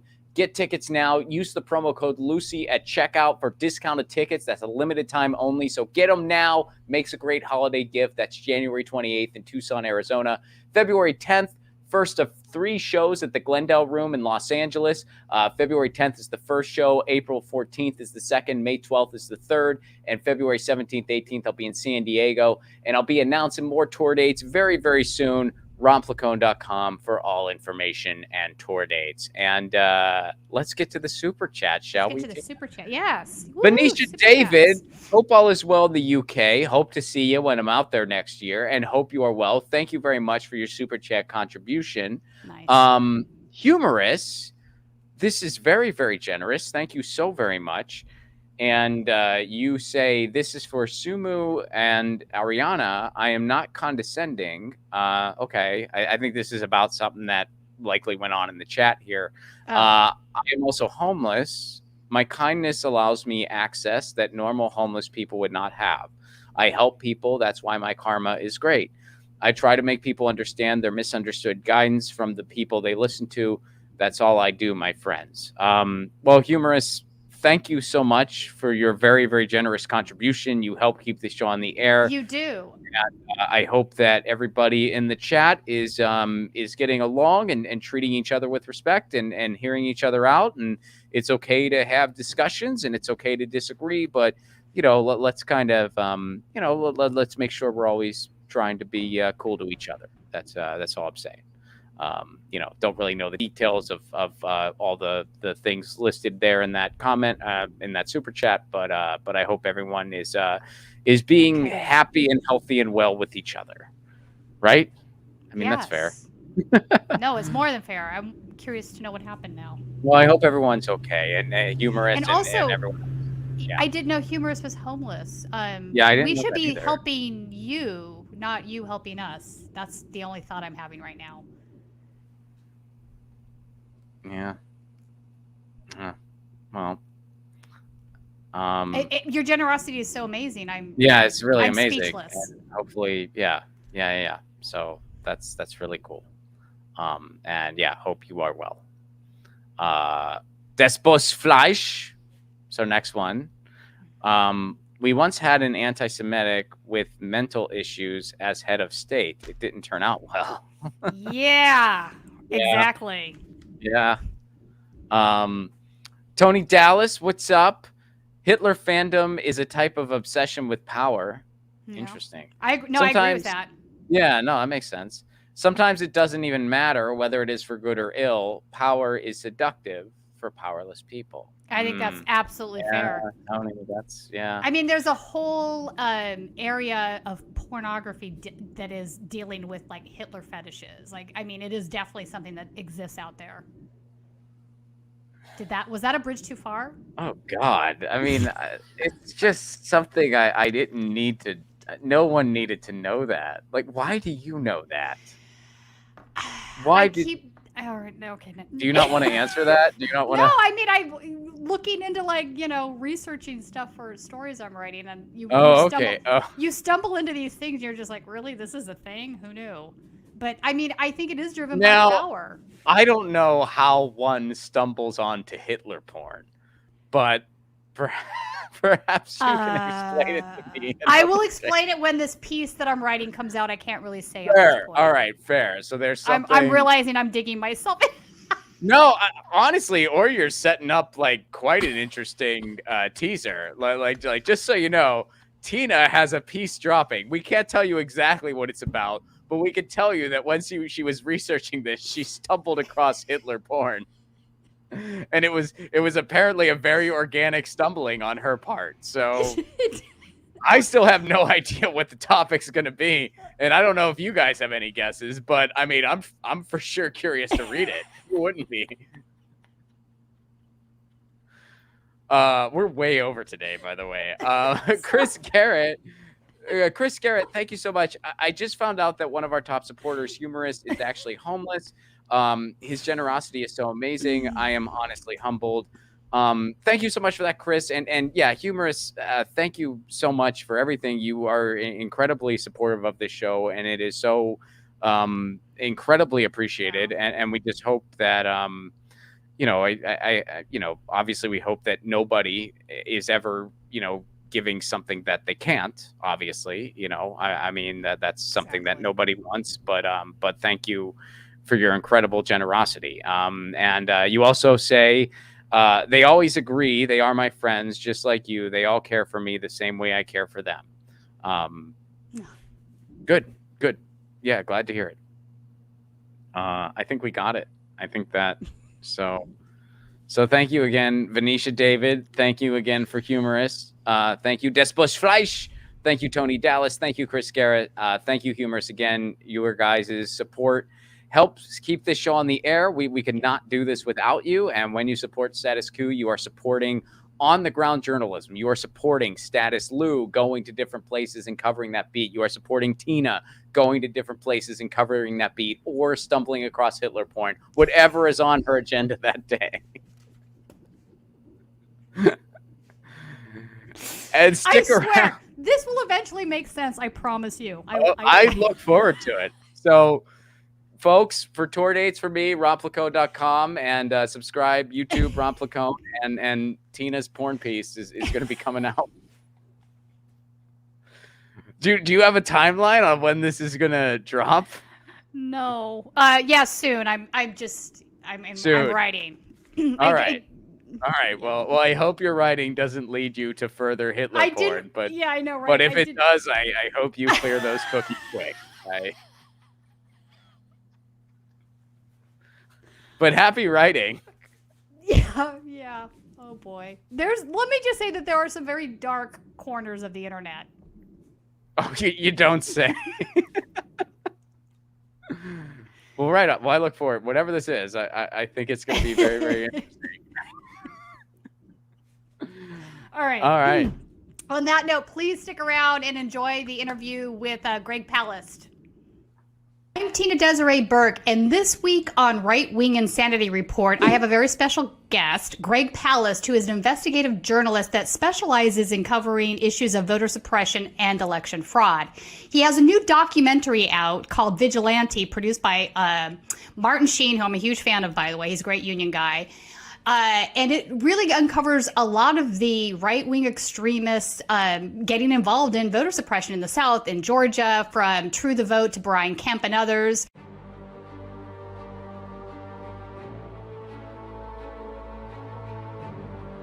So you didn't call him, but you challenged his right to vote or have his ballot challenged. No ballot. Mr. Turner, you have been challenged. Is this an attempt to remove a lot of Democrats, black people from voting? Get out of my house now.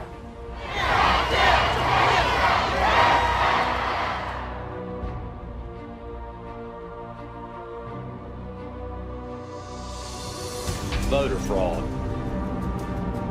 Law enforcement is going to the houses and places of employment and making people afraid to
some of that today and some other shenanigans that have been going on. Welcome to the show, Greg. Glad to be with you again. Right on. Yes, you've joined us before. We're always happy to have you. Vigilante is a great piece of work. I really enjoyed your documentary. It goes deep into some issues that I've been concerned about for a while. I wanted to start off talking about Brian Kemp because he seems to be front and center to a lot of the problems that we are seeing. So he's engaged in some nefarious acts. I want to talk first about the Quitman 10, which is the school board in Georgia. And he basically sent the GBI, which is the equivalent of the state's FBI, sort of a law enforcement wing, to arrest all 10 of these board members for quote unquote doing fake ballots, right? And none of it was true. They ended up being acquitted of these charges. But can you walk us through a little bit of this disturbing scenario? Okay, so first, in case you've been living under a rock, Brian Kemp is the governor of Georgia, and he just beat Stacey Abrams in a rerun of their election. 2018, he clearly used his power as Secretary of State. That's the guy in charge of voting, and that's a position that's really important in most states. People ignore it. Anyway, Brian Kemp was Secretary of State in charge of counting his own votes, running for office. And the minute he got in 2010, he's obviously a Republican. And when he was appointed in 2010, because he's a politically connected rich kid, the first thing he did is ordered the Georgia Bureau of Investigation, which at that time was kind of, frankly, like a brown shirt Gestapo army of the state, known for racist history. Their ranks were first created from the ranks of the Ku Klux Klan, and I'm not kidding you. The FBI actually. Yeah, in fact, you go through some of this in your documentary. It's very interesting stuff. So now you bring it up, and in fact, I just spoke to George Rines, a great journalist in Quitman, just about 2 hours ago. And so what happened was he became Secretary of State in 2010, and he immediately started using threats of violence and force to go after black voters. And in particular, so in Quitman, what happened was 10 black people ran for the school board in this little town. They've never had a black member of the school board, even though it's a majority black township in Quitman, Georgia. So 10 black people ran for office and they won. Most of them were school teachers. They included 2 PhDs. Right. And Kemp had them arrested. They kicked in the doors. They arrested these people. They handcuffed them.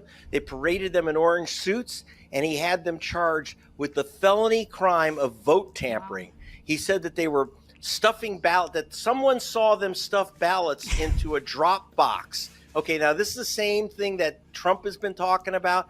So where did Trump get these ideas? When you ask, where did Trump get his crazy ideas about vote theft? It came from Brian Kemp, who was Secretary of State. Then he runs, so throughout his period, so he charged 10 black people, like these, and one had lupus, so the stress, according to her father, killed her. Yeah, that's bad. She died. Oh, my God. Her name was Latasha awful. Head, and she died from the stress because she had lupus. Another one of the a sociologist who was charged said she was really considering suicide as the only way out. And this is the governor of Georgia. And worse, this is the governor of Georgia that 60 Minutes and MSNBC and everyone else says is a great hero because he stood up to Trump. He did not. He did not Trump stand up to called Trump. him to fix the election. And all he said was, I don't have the... Trump said, call a special session of the legislature, have them reject the confirmations, the certifications from the counties, and change the vote. Find me 11,000 votes, infamously. Right. In fact, all Brian Kemp said was, correctly under the law, I don't have the power to change the vote. But here's the ugly thing. Are you ready for this one? They changed the law after the Democrats won in 2020. People were shocked. Right. The Democratic Party more than anyone. But the people on the ground knew that the Democrats were going to win because people just came out and voted like mad. So you elected 2 Democratic senators, Reverend Raphael Warnock and John Ossoff. So you had a black man and a Jewish man elected from Georgia. Not only were they elected from Georgia, but they're 2 of the most progressive senators in the Senate. Their politics are not much different than Bernie Sanders. And this is from Georgia. And of course, Biden won just by 11,000 votes officially. So they flipped out. And they changed the law to say that. Is it the disappearing boxes thing? Well, what's happening? So several things happen. It's 98 pages of Jim Crow. One of the things that you should be very wary about for 2024 is that while Trump said, please decertify these count totals, and Lindsey Graham told the Secretary of State, decertify these counties' vote totals, mainly the counties of Atlanta, Fulton, and Gwinnett. Don't count their votes.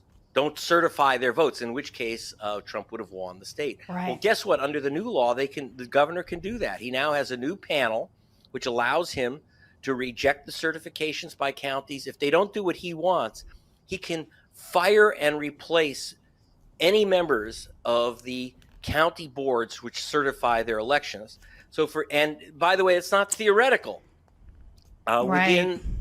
Within weeks of signing the bill, SB 202. Is this SB 202? Yeah. SB So I read 202, about this from the infamous- NAACP. Yeah. Yes, and the NAACP, in fact, calls it Jim Crow 2.2. Right. So SB 202 says that the governor, through a special new panel, can remove members of elections board, and he did. He's already removed 10 people. As far as I know, they're all black Democrats, Of course. including Mrs. Vote. You'll see her in my film, Vigilante, Georgia's Vote Suppression Hitman is the name of my film. And you'll see Helen Butler say, I've been yanked from the voting board. And she is like considered the state's top expert in voting. The NAACP is sued, but the law says Kemp has that power. So now when Trump calls him in 2024, if Trump gets a nomination, if we have a repeat and he loses Georgia, he can say, well, now you have the power, just change the vote. And believe me, Kemp will. No, I believe you. Yeah. I have been tracking Brian Kemp for 9 years. I've been tracking him since 2013 when he was involved in a program called Crosscheck, where he eliminated, where he's saying, oh, I'm getting rid of double voters. Then I got a hold of his secret list of double voters. You'll see this in the film, in Vigilante. I got a hold of the list of the double voters. They say, oh, look, there's a guy named Jose Garcia in Atlanta. There's 200 Jose Garcias. And there's a Jose Garcia in Texas. Well, it must be the same Jose Garcia. No, they're definitely not the same. Well, you think, I know what you're thinking. Jose Garcia is a common name, but it's not a common name for a Republican. And so, I see what you're saying. Yeah. So okay. what happens is they knew who they were knocking out. 85% of the most common, according to census, 85 out of the 100 most common names in America are minority names, like Black, Johnson, Jackson, Jefferson, Wang, Kim, Levy, etc. Now, so they take out all these. So they focus on that, what they perceive to be Democratic voters, double voters, right? So that, so they got. Well, we killed that. We exposed it in a film I did called "The Best Democracy Money Can Buy," and we got it killed off. I worked at the ACLU. I worked with Black Voters Matter, and so in fact, this film has. So Vigilante. By the way, I want to tell you quickly that you can see Vigilante through the end of the Georgia runoff, which is, by the way, December 6th, Tuesday, December 6th. You could see it through actually till the midnight that night. And it's just go to vigilantemovie.com, vigilantemovie.com, and you can see it for gratis for the next 2 weeks. And by the way, after that, we're not going to release it till next year. So it's the only way to see it. There's no It's very good. So I encourage everybody, if they have the opportunity to watch it, please do. It's very informative. What was your favorite scene?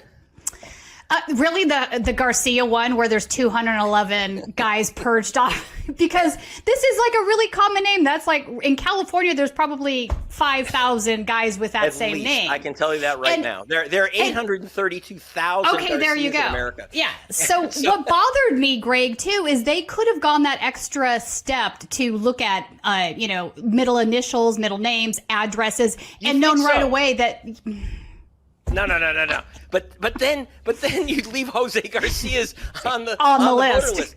And they vote 2-1, despite this supposed shift of minorities to the Republican Party, they still vote 2-1 Democratic. And you still have 90+% vote of black voters. And they removed 238 James Browns in Georgia, in just Georgia alone.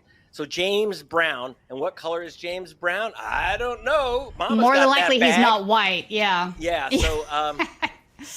But the thing it's bad. is, yes, and then of so course, voter cross-check is done. But every time, that's why I go back every year for 9 years to Georgia. I live in Hollywood, and I used to I was living in London when I first started tracking Brian Kemp, because I was with BBC and The Guardian. I lived in London, and But I'm finding out this guy's behind all this nationwide. You have to understand, when you're looking at Georgia, okay, so for example, one of the things that we have in the film, the reason it's called Vigilante is that one of the 98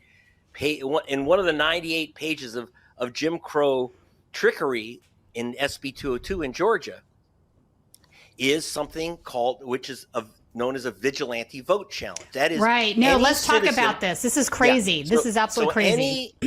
Anyone in Georgia can stop. Literally, can't make this up. Anyone in Georgia can say, "Don't let that person vote. Don't count their ballot." And I'm not kidding you. And the new Georgia law says that you can challenge an unlimited number of voters. Now, by unlimited, I want you to understand, unlimited means that one woman you'll see in the film, Pam Reardon's her name, a Republican Party operative. Yeah. She was running for vice chair of the party. She personally challenged 32,000 voters. And when we called 800 of them. And 800 voters said, "What, I'm being challenged?" And they were being challenged. They didn't even know. Yeah. It's insane. Don't live where they live, So when I confronted her, that is, I showed her pictures of the people that she challenged and said, "Did you call them? You speak to them? You go to their houses, anything?" But she said they don't count their votes. And she says, "Well, I can't call 32,000 people." And I said, "But you challenged their vote." Anyway, she flipped out. She kicked you out of the house. Yeah. She kicked you out of her house. I remember the scene. I remember the scene. She kicked me out of the house. But the reason I left, you have to understand, there's ammo and guns literally all everywhere. And there's a automatic weapon. I said a shotgun, but it's and they also have stand your ground laws, I believe. So there's that. Yes, and so one of the problems is that someone identified it who watched the movie and said, that's a Russian modified assault rifle that she had propped up against her front door. So I wasn't going to argue with her. You get to see this in the film, and it's great. But it's I'm a great laughing scene. about it. But it's actually quite tragic because the other thing is, so she challenged 32,000 people. We had a guy in Muskogee challenge 4,000. Now this guy in Muskogee who challenged 4,000, he is chairman of the Republican Party in Columbus, Georgia. And really close to Brian Kemp. He challenged 4,000 people. And who was he challenging? He was challenging black soldiers at Fort Benning, which is nearby. So he included, and in fact, you've had him on on the air before, which is Major Gamaliel Turner, who you'll see in the film. So this is America's special. In fact, he's been assigned he's to way Dubai up right there. now. Exactly. Yeah, I so mean, he is shocking. The Pentagon specialist in warfare of the future. Right.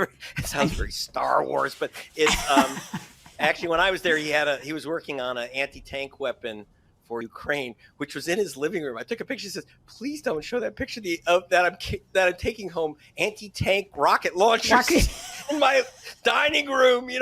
Like, hello. We're all working remote during COVID, but his job is a little different. But anyway, they challenged this guy's right to vote because the president of the United States, the commander in chief, said, "Go to California, work with our military in California." And so you get this career soldier who's been challenged. And should I tell you, he's black. So that's what they're doing. They're finding black guys, especially soldiers. And so it's racially motivated. It's absolutely racially motivated. Well, it has a racial effect because I don't think that these guys care that Major Turner is black. They don't like the color of his vote, which is blue. Oh, see? And they know that black voters are blue voters. The new thing is that they're going after Asian Americans, they're going after Hispanics, and they're going after young people, especially college students. And what they do is they say, like, for example, and this is in Wisconsin too. This new thing is going all over the place. In Wisconsin and in Georgia, they're using a system called ERIC, where they say they say you've moved. Well, we found in Wisconsin that almost all the people who supposedly moved and lost their vote were students who moved from one dorm room to another. Right. Yeah. I mean, that's ridiculous. So I remember when I was in college, I did not re-register to vote at my college campus. I stayed at home. You don't have to. And I would usually go home to vote. It was, So, but you're right. This is one thing that they're doing. They're unregistering. They're saying they now live in another state, which is not necessarily true. They're there for school. They're not permanently moving to another state. You get to see all this stuff. You get to meet the major. And what we did was the guy who challenged him dressed up like a vigilante. He dresses up as Doc Holliday. This is a shtick that he does, where he dresses up. He has a 6-shooter pearl-handled 6-shooter on a holster, the cowboy hat, the boots, the whole Wyatt Earp thing. And he pretends to be Doc Holliday. The only thing is he made a big point that his gun was loaded. And he had challenged the major, said he doesn't really live in Georgia. He lives in California. No. When a soldier's assigned to another military base, you don't lose your citizenship in your own state. That's right. But the thing is, so then we invited him to do his little performance of Doc Holliday with his 6-gun loaded. And what he didn't know, I said, you know what house you're in? No. I said, you're in the house. If somebody's vote you challenged. Yeah. You challenged Major Turner's vote. You said he didn't live in this house. Well, you're in his house. You're in his house. This is exactly where he lives. And by the way, do you see that anti-tank rocket? Don't mess. Yes. In fact, actually, the truth is that the major. We just had a showing here in Hollywood and with Jamie Foxx. Nice. And the major was saying, Greg, you invite a guy with a loaded gun into my house. He's basically already going after white and black people, and he's got a gun. And I'm so a warrior. Funny. I take loaded guns real seriously. So he was worried because you'll see one thing in the film. You'll see a gun on top of a Bible. That is the major's grandma. They had guns in every. Wow. They had Bibles in every room with a gun on every Bible. And he said, I hope that gun would work if this goes wrong.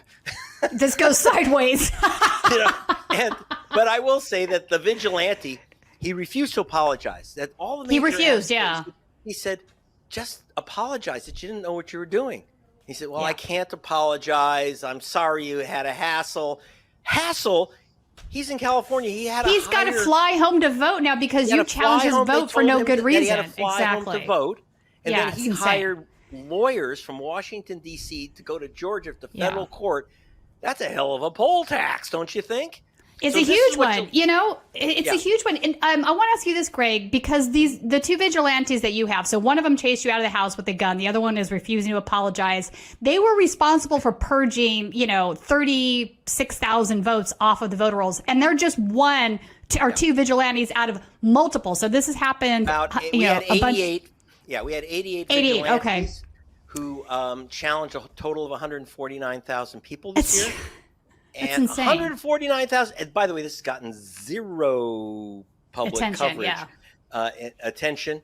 And now we beat a lot of them because of our exposure. In Gwinnett County, they had read, one of the elections officials had read my material and seen the film and voted to not accept 31,000 challenges. But of course, if Brian Kemp wasn't elected, you can bet he would have yanked those board members and said those 31,000 ballots cannot be counted. So we were able to beat back a lot of it, but now we have a runoff, right? December 6th is the runoff between Raphael Warnock, the Democratic senator, the Reverend who took Martin Luther King's place at Ebenezer Baptist. I've known him for years. And he's running against Herschel Walker, the Trump's choice. Who's great heroic football player. Yeah. It is a dead heat. There's no rational person who can tell me who's going to win. But it's not really a race between Reverend Warnock, the current senator, and Herschel Walker. It's between Reverend Senator Warnock and Jim Crow, because they've been doing. And one thing we talked about in the film, and I've talked about, if you go to gregpalast.com, you could also see some of my film shorts.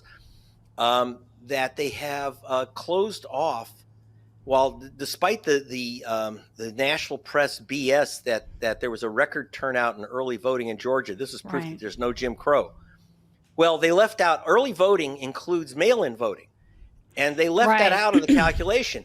Well, here's what happened with mail-in voting. It went from 1.2 million to 0.2 million. The simple math is 1 million mail-in ballots were lost. Now, they didn't throw them in the ocean. They just basically didn't allow people. They made it almost impossible to vote by mail. So we had an 81% drop in mail-in voting. A lot of that because they closed away the drop boxes where you put in your mail. And I'm very afraid over that.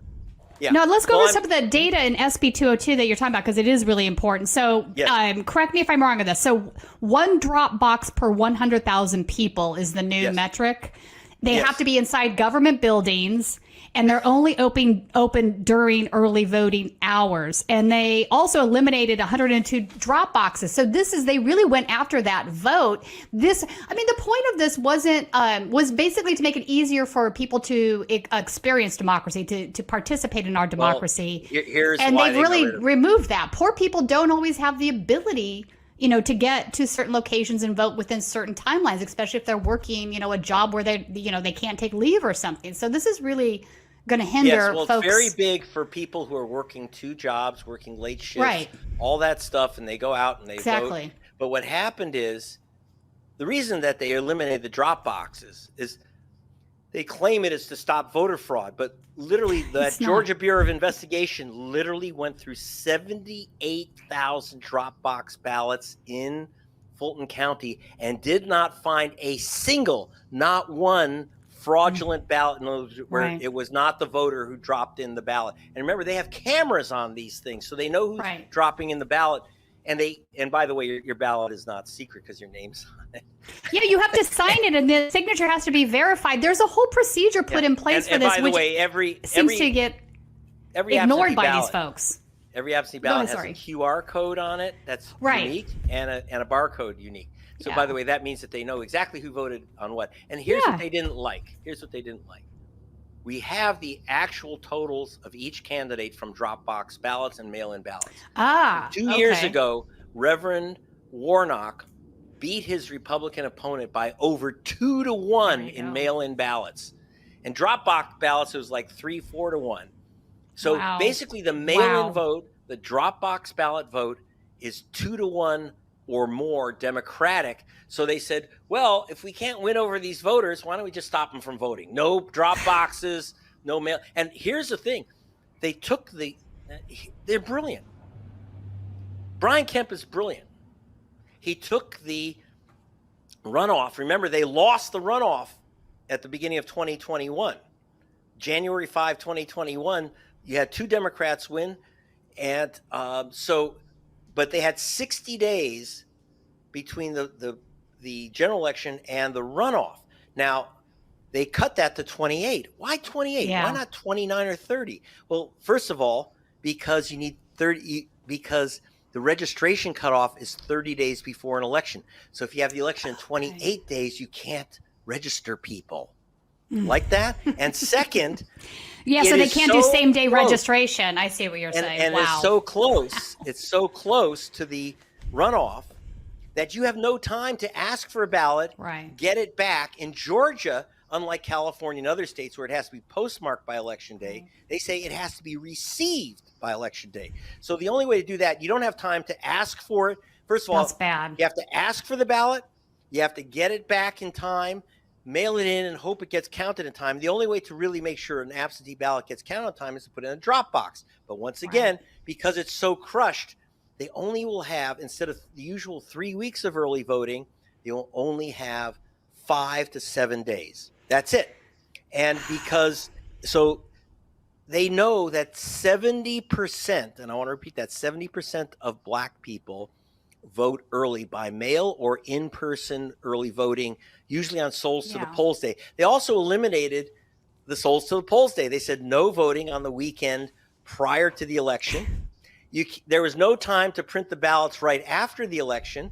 And this weekend is Thanksgiving, and the Republicans try to say, well, you can't have voting on Saturday because it's within 2 days of a state holiday. It's too much. This is too much. Like, how is this even happening, Greg? It's so upsetting to hear this stuff. Like, it's worse than I even knew. Like, you're sharing new information with me right now. This is insane. Here's one thing I want to tell you. They can't shoplift all the votes all the time. And they saw that it feels like they can. So, okay, get rid of the fantasy that you can win with 50% plus one. Right. That kind of majority democracy, that ain't in Georgia. But no. They overwhelmed the Jim Crow in 2020, 2021. And now you just have to overwhelm it too. And I will say, I'm working very closely. We're having showings all over Georgia of Vigilante. And I'm telling people to go to vigilantemovie.com. But if you also want to support the showings in Georgia, that's why I was speaking to Quitman. We talked about the Quitman 10. Yeah, we're going to show the film in Quitman. Excellent. We're going to show the film in Quitman. We're going to show the film in these little rural towns where black people are really under the gun. Forget Atlanta. Atlanta's Black Atlanta. Atlanta will be fine. Yeah. But what I'm concerned about are all these rural areas where they have to face nutcases like Doc Holliday who are stopping people from voting. So go to vigilantemovie.com. But we are working with Black Voters Matter, Latasha Brown, the NAACP, Gerald Griggs. We're working with Transformative Justice Coalition. And I got a call from the Reverend Jesse Jackson, said, you better get this film out nationwide, young man. He always calls me young man. It's like Jesse, we're about the same age. I don't ever say Jesse. He's Reverend. It's a term of endearment. Yes. No one who's close to him calls him Jesse. Even his children call him Reverend. So, just a little hint if you're ever going to meet Jesse Jackson, don't call him Jesse. But he's the Reverend. But at any rate, the important thing is he's saying watch the film. But I do want people to understand, I don't want people to watch it just because it's a good for you film. This is not a PBS white guys in front of bookcases film. Even though I'm it's not. It's very well done. Yeah, I will watch it a second time. It's supposed to be entertaining. And it's both. It's informative and entertaining. Yeah, I mean, and that's why Jamie Foxx has paid for this film to be free for the next 2 weeks. That's awesome. Thank you, Jamie Foxx. I want to ask you about True the Vote. So True the Vote is formative in all of this because I believe, if I'm not mistaken, they're the dark money behind some of these vigilantes being able to challenge these ballots to begin with. But they go back all the way to the Tea Party. They're not a new organization. No. They've been working on trying to suppress votes, for over a decade now. What have you found dark money wise in regards to True the Vote? So True the Vote is out of Texas. So where did this woman get 32,000 names, this Republican with the assault rifle who's challenging voters? She got them from this Texas group, True the Vote. So did crazy Doc Holliday and all these GOP guys. They get it from True, because where do they get 32,000 names? They don't know who's voted and not voted, or who lives in Georgia and does. They get it from True the Vote. True the Vote uses these cockamamie schemes, but they know they're basically knocking out legitimate black voters. Now, where do they get their money? So you have to follow the money. So now this Texas Tea Party group, True the Vote, they're getting their money from the Bradley Foundation in Milwaukee, Wisconsin. Now the Bradley Foundation, they're the new Kochs. The Koch brothers basically have kind of pulled back quite a bit from their funding the right-wing crazies. Now Crazy is being funded by the Bradley Foundation. Wow. The problem is that Crazy is also an attack on democracy, an attack on voters of color. And they're the ones, by the way, True the Vote, who made that film 2,000 Mules. And so they're which we're going to talk about in a second. Go ahead. Well, do you have anything else on True the Vote before we switch to that? Because I do want to get into that. Is 2,000 Mules is their film. That is their film. All right. So 2,000 Mules, they have this clip that was viral on Twitter. It was viral on a lot of the social media. And it's basically used in the film multiple times over and over again. It's a guy putting ballots into a box. One of them falls out. He picks it up. They put it back in, right? So they think this is some giant, scary smoking gun, when in reality, it is perfectly normal for somebody to take their neighbors or their family's ballots and drop them off at the same time. And there's nothing fraudulent. And there's nothing fraudulent about it. Here's the thing, folks. With the mail-in ballot, there has to be a signature on the top, and those signatures are actually verified. If they don't match, the ballot is put aside, and you're given a certain amount of time where you can rectify that. Come in and show them that's your signature, prove that it's you. So the idea that there's fraud attached to this is absolutely patently absurd. It's just not the case. But they use this clip over and over again. And part of it is Latasha Brown says in our film, they're showing black men. It's all black men. And they, and by the way, they say it is. You're right. It absolutely is. It's all black men who are stuffing ballots, with rare exceptions, stuffing ballots into these drop boxes. Now, understand. So that guy that they showed, they showed this one guy putting in 1 or 2 ballots. It turns out, by the way, they identified him. They did. Okay. He's a major executive at a big tech firm in Atlanta, and he's dropping off his ballot and his daughter's ballot or something, who lives with him. And wow. and he is suing their pants off. Good. Because he should. And you know what he's guilty of? He's guilty of voting while black. Because what makes this guy, if you had a white person walk up to the drop box, stick in their ballot, they wouldn't have cared. Or they're putting a couple ballots and they say, oh, okay, that's their family, whatever. You get grandma's ballot who lives with you. Right. You take it in. Right. No, but it was a black man, young black male, youngish black male. He's probably in his 30s. He had a fancy car. They said, there he is, a criminal. This is, you know what they literally said? This is O.J. Simpson running from the scene of a crime. O.J. Simpson. Okay. Because some of the clips in there were ridiculous. They had like One American Network, some of the really bizarre far right, streamers like, oh, look at this guy, and you're just like watching this and you're like, what is this conspiracy ridden lunacy? Like, how is this real? Here's the thing. Like the wall, like even Fox News says 2,000 mules is crazy. Everyone says 2,000, even the Wall Street Journal, all these places say 2,000 mules is crazy. Well, then how come they changed the Georgia law at the request of True the Vote? How come if there was not one illegitimate drop box ballot, how come they removed the drop box?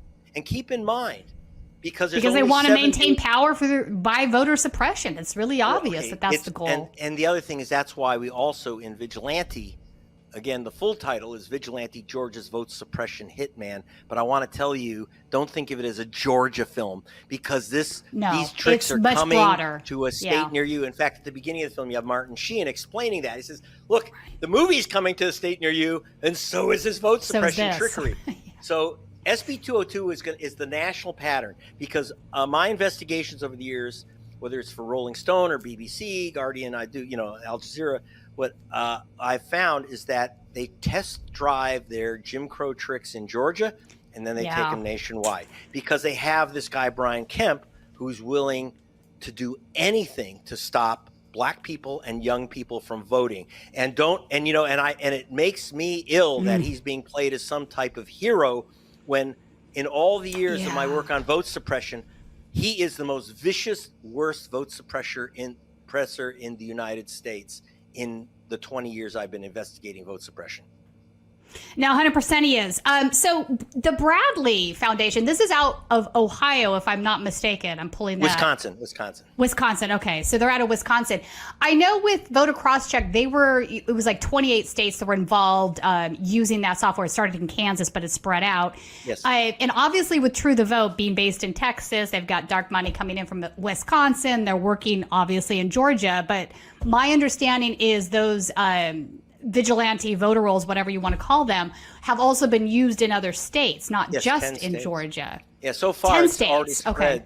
We've gone to, and there might be more in counting. I'm just looking at the Bloomberg report. I have my own reports, but I'll go with Bloomberg, which puts it at 10, where you're seeing these vigilante challenges. They don't have the same law as Georgia, but most states have some type of law that says, oh, if you know someone's an illegal voter, let us know. It's just like, you see someone committing a crime, you drop a dime.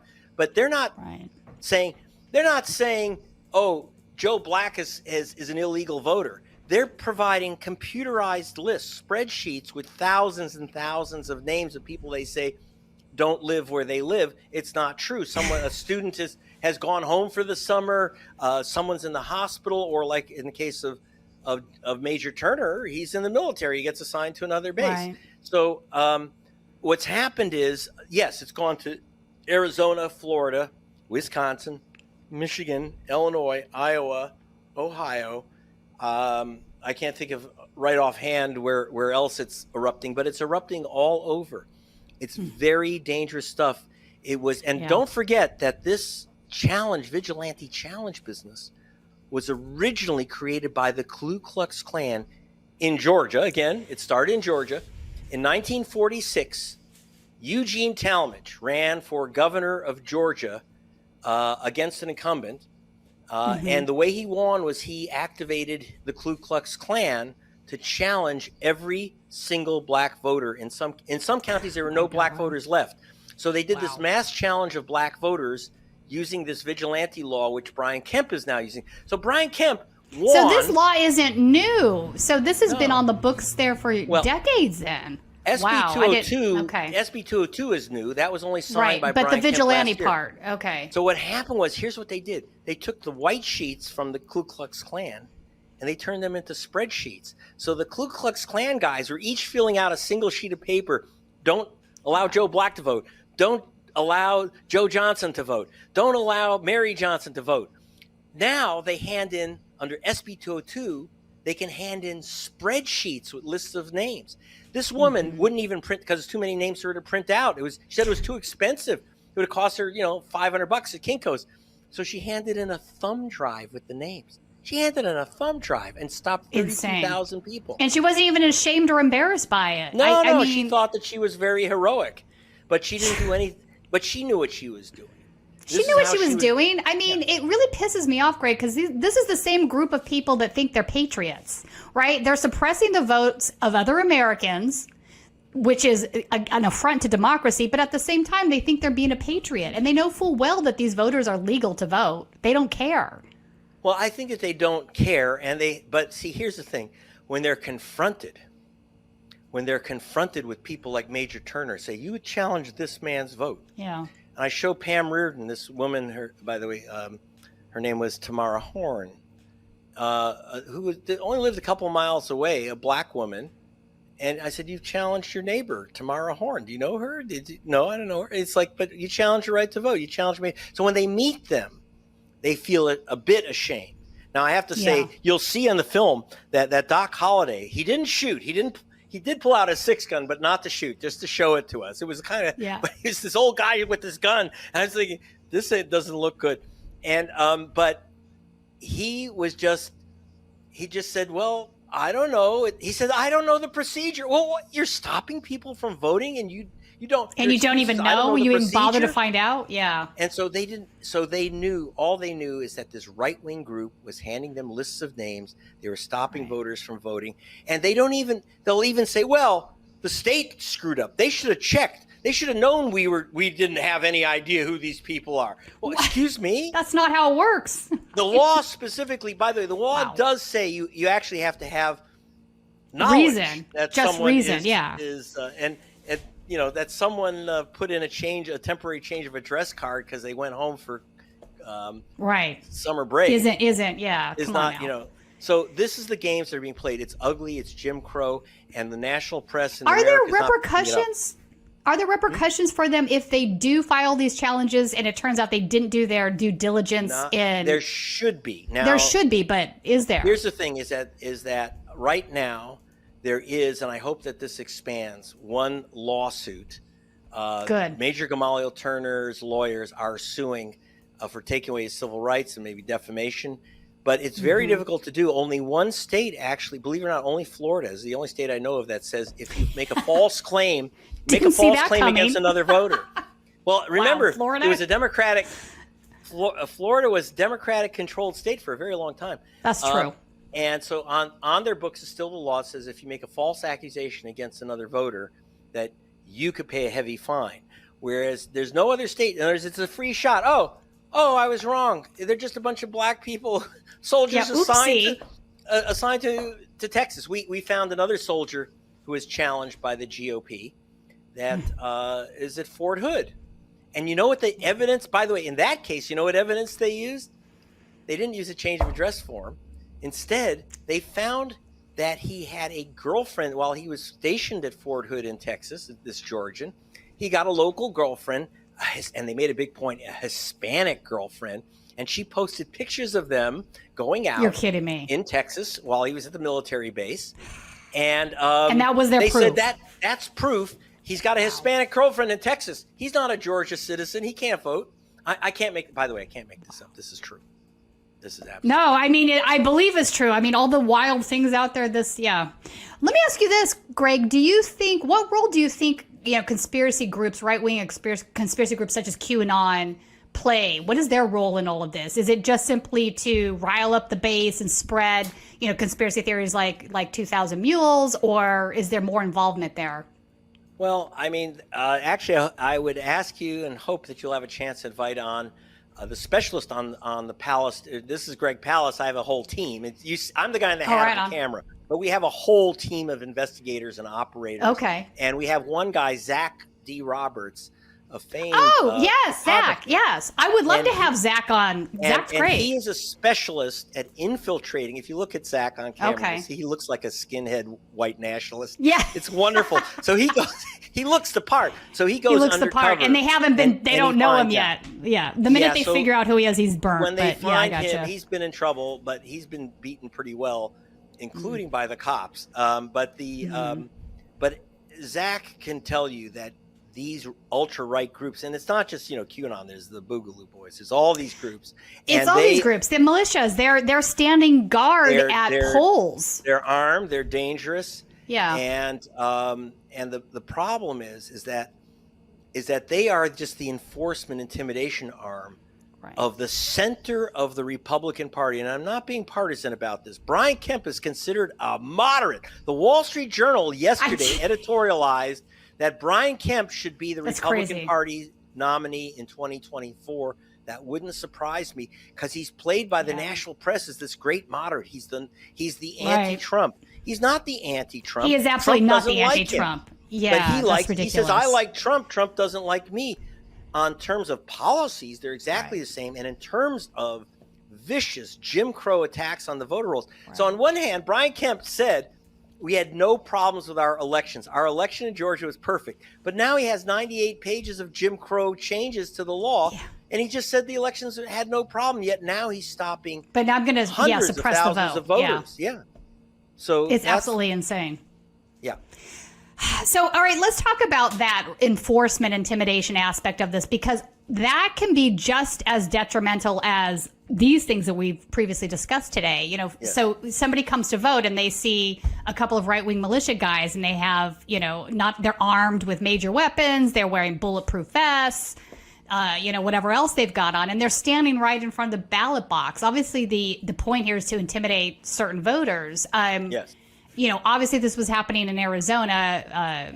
Carrie Lake was running for governor. This is why we're very concerned about guys like Doc Holliday with his 6-gun. And you have in Georgia, what we have at the beginning of the Vigilante film is guys who are Confederate reenactors. So they dress up as rebels with their guns, and they play, and they do this cosplay thing. Yeah. And some of them, I'm going to say legitimately. That's the Sons of Confederate. What's the group again? Sons of Confederate Soldiers, or the Sons of the Confederacy and the Daughters of the Confederacy. Sons of the Confederacy. Okay, yeah. There's a lot of right-wing militias involved, and also a lot of those guys were up at Charlottesville. I don't know if you know that. So they've definitely been involved. Well, Zach was up at Charlottesville, so he can tell you all about it, because he was obviously is with us in Georgia. But he took the famous picture of the Tiki Torch Parade, which was on the cover of the New York Times Magazine. That's Zach's photo. So he's always in the middle of it. And you see thousands of guys with Tiki torches coming right at him. And I'm thinking, Zach, get the hell out of there. But he got a great photo. That was a great shot, yeah. And totally worth it. I would have done the same thing, let's be honest.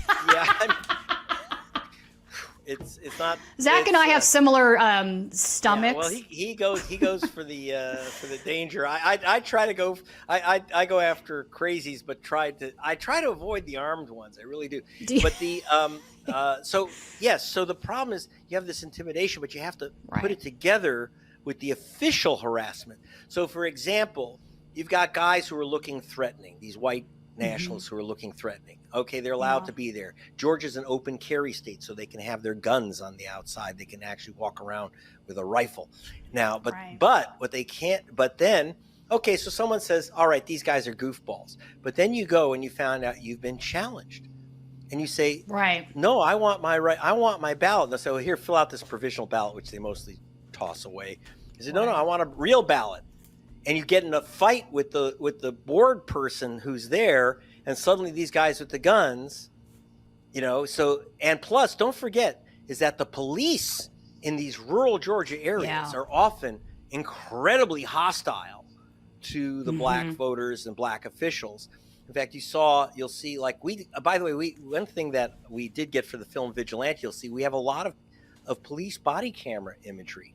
You'll see from the Georgia Bureau of Investigation, we show the arrest of Olivia Pearson, who's the first black woman elected to the city council let's see, she's elected to the city council I'm trying to remember the town now, but we're going to have a showing. She's having a showing there next week of the film Vigilante. But I know, and I remember seeing this too. Body, I remember the scene. I can't remember. Right, the body camera footage of Olivia Pearson being arrested, and she's facing 5 years in prison. This is Brian Kemp, because Brian Kemp, as a Secretary of State, had a power to arrest people. Right. Or call for the Attorney General to arrest people, or use the Georgia Bureau of Investigation, which, by the way, the Georgia Bureau has now said we're no longer a Klan army. We are no longer the governor's private Gestapo. We are going to stop this. So the GBI said after the 2020 election, and they went through 78,000 ballots. They said, that's it. We're done with this game. We're not doing it anymore. But is that because they realized that they were arresting people that were innocent? Did they have some sort of come to Jesus moment? Wow. Okay. We're not doing this anymore. Exactly. The new head of the Georgia Bureau of Investigation says, okay, that's it. Game over. We're not being used as like a new Klan front. Forget it. And I appreciate that. There is progress. That's a good move. But that is progress. Olivia Cooley was arrested, and you see the body camera footage. Again, she was supposedly ballot tampering because she was she was county official. She was sitting. She was working the polls, and if someone has a disability and can't handle the polls, they just fill out a piece of paper that says, "I need help." Right. Knowing how this machine works. So they arrested her saying that she was telling people how to vote when all it was handicapped people saying, "Please show me how to use the machine." So of course a jury took minutes. This woman was facing 5 years in prison. The jury took like 40 seconds to say, no. You're kidding. She's innocent. It's a white jury, by the way. I just want to remind you that. Well, I mean, even that's a bridge too far for some folks. It's so like, what happens is that this is the type of intimidation that they face. They're afraid to call the police because they don't know which side the police are on. That's right. Afraid. So you've got a big problem, and that was.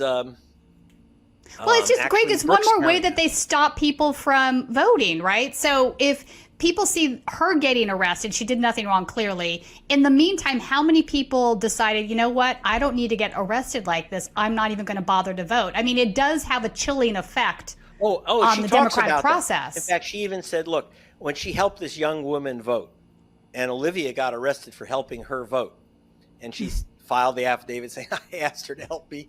She's a voting, but I don't know how to use I had a problem. I couldn't use the machine. Please show me how to do it. And so Olivia said, you got to go back and vote. And she said, after what they did to you, I don't want to vote. And she said, that's the whole point. They're trying to stop you from voting. And so this is what George Ryan said.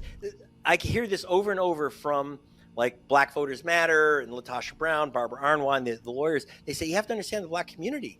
These people are dangerous, and they're afraid to go out, reasonably afraid, because they get it's arrested. Understandable. When you arrest or PhDs, killed, when you arrest government officials doing their job, and then they talk about, and then like Raffensperger says, I was being threatened. He's the Republican Secretary of State. I was being threatened. And people are supposed to be sympathetic. Yeah. Well, he's run a whole intimidation operation. I mean, by the way, he wasn't threatened by the Democrats or the Black people. He was threatened by people even more right-wing than him. In other words, the ultra-right, the Trumpite ultra-right, was not happy with Kemp and Raffensperger because they say they didn't stop the, Trump losing. He wanted his 11th. Yeah, he wanted his 11,000. But that doesn't mean that Brian Kemp's the good guy. He's been terrible all along. He just couldn't. He couldn't find a way for this. He said, I don't know exactly. I can't do this. In fact, what I want to know is because the grand jury testimony that he just gave is sealed. He won't say what he said. But I used to do racketeering investigations for the Justice Department.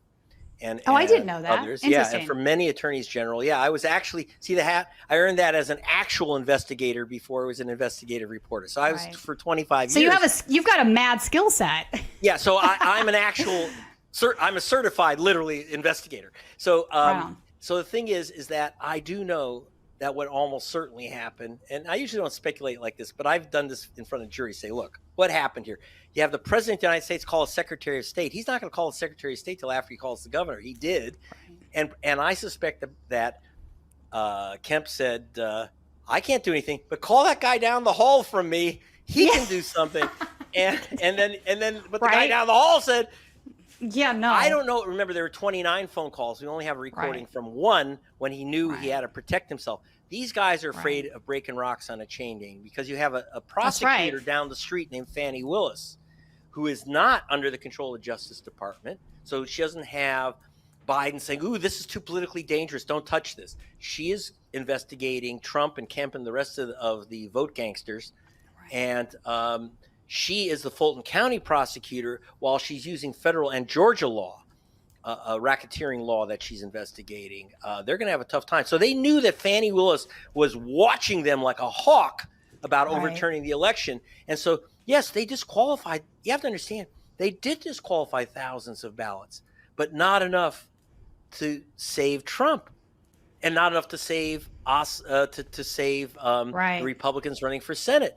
Because they knew that at a certain point you go from doing creepy, horrible things that are maybe a little iffy under the law, little iffy, unethical, into doing a felony. And that's they don't want to be breaking rocks on a chain gang. Kemp wants to be president. Right. He'll push it to the limit, right? But he's like, yeah, I can't do a felony here. But, if I fully believe, Greg, that if there had been some sort of way for him to finagle 11,000 votes, he absolutely would have. I think SB 22 is the way. In other words, under new SB 22, he now has that power. The power. And people have to understand that if you have a literal repeat, if Trump gets a nomination, it comes down to Georgia, it's close.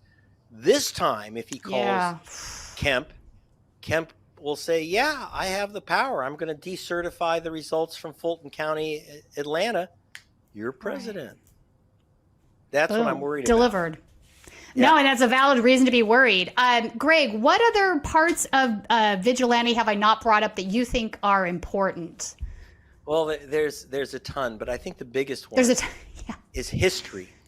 Because the film switches and gives you the history of Georgia that you didn't know. The first thing, which Brian Kemp really doesn't want you to know, it was his family. Right. Because no one knows, where's the name Kemp come from? Who knows? It turns out he is the scion of the heir of the big plantation owners, the Habershams and the Roswells, who first brought enslaved Africans to Georgia. You know what people don't know is that Georgia, as we explained in the film, was one of the few places in the United States, Georgia, where slavery was against the law in Georgia, because these were Swiss German freeholders and they didn't want slavery and plantations competing against these small farmers. So it was against the law. But then the King of England, George III, cut a deal with the Habershams to allow them to bring in Kemp's ancestors to bring in enslaved people from Africa. Wow. And by the way, the reason was they were the high-tech workers at the time, believe it or not. They were, because they knew how to plant rice. And Englishmen didn't know how to plant rice. So they brought in Africans who could plant rice and then later became cotton. And that's the basis of Brian Kemp's wealth and power is slavery. And I think, and here's why this is important. Brian Kemp didn't bring Africans in chains. That was his ancestors. I'm not going to blame him. But like his cousin says, this is the source of our wealth. This is the source of our authority and our privilege. Let's admit it. Let's try to repair things with the people that we own. Support reparations. There are a million things help you could out. do. A lot of things that his cousin is doing, for example, to work with the people, the ancestors of the progeny of the people that her family enslaved. But Kemp won't admit to this history. And not only that, but he is the spearhead of this movement against what they call critical race theory. So he actually signed a law after SB 202. He signed another law, which goes with it, called SB 1085, and that law says you cannot. It's against the law for any teacher in a Georgia school to teach, quote, divisive historical concept. Well, they mean CRT, but divisive. So what it really comes down to is if you say the governor made his money from enslaving people, that's how his family made his money. That's divisive. We can't make our little white children feel bad about our past. Well, you can't make the governor feel bad. I don't think the white kids because don't forget, most of the white kids are the victims of his family. Remember that the smallholders, 100%. The why Yeah, they were also slavery harmed. Yeah, is that white people ended up becoming, whereas enslaved people became sharecroppers. Most white people became sharecroppers in the South.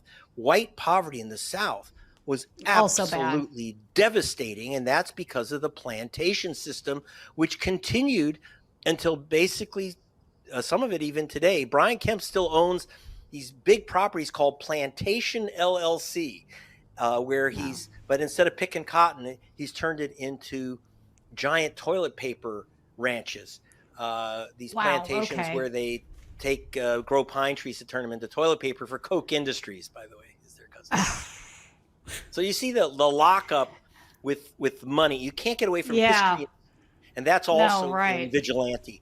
History. All these right-wing extremists sort of like, go in a circle, don't they? Oh, and I think the most important thing to mention, it's narrated by Rosario Dawson. You can't get better than that. It is, and she does an awesome job. Yes, we should mention that. Rosario Dawson does it. Yeah, the whole entire thing was great. I really enjoyed your documentary. It's completely buttoned down. You left no end untied.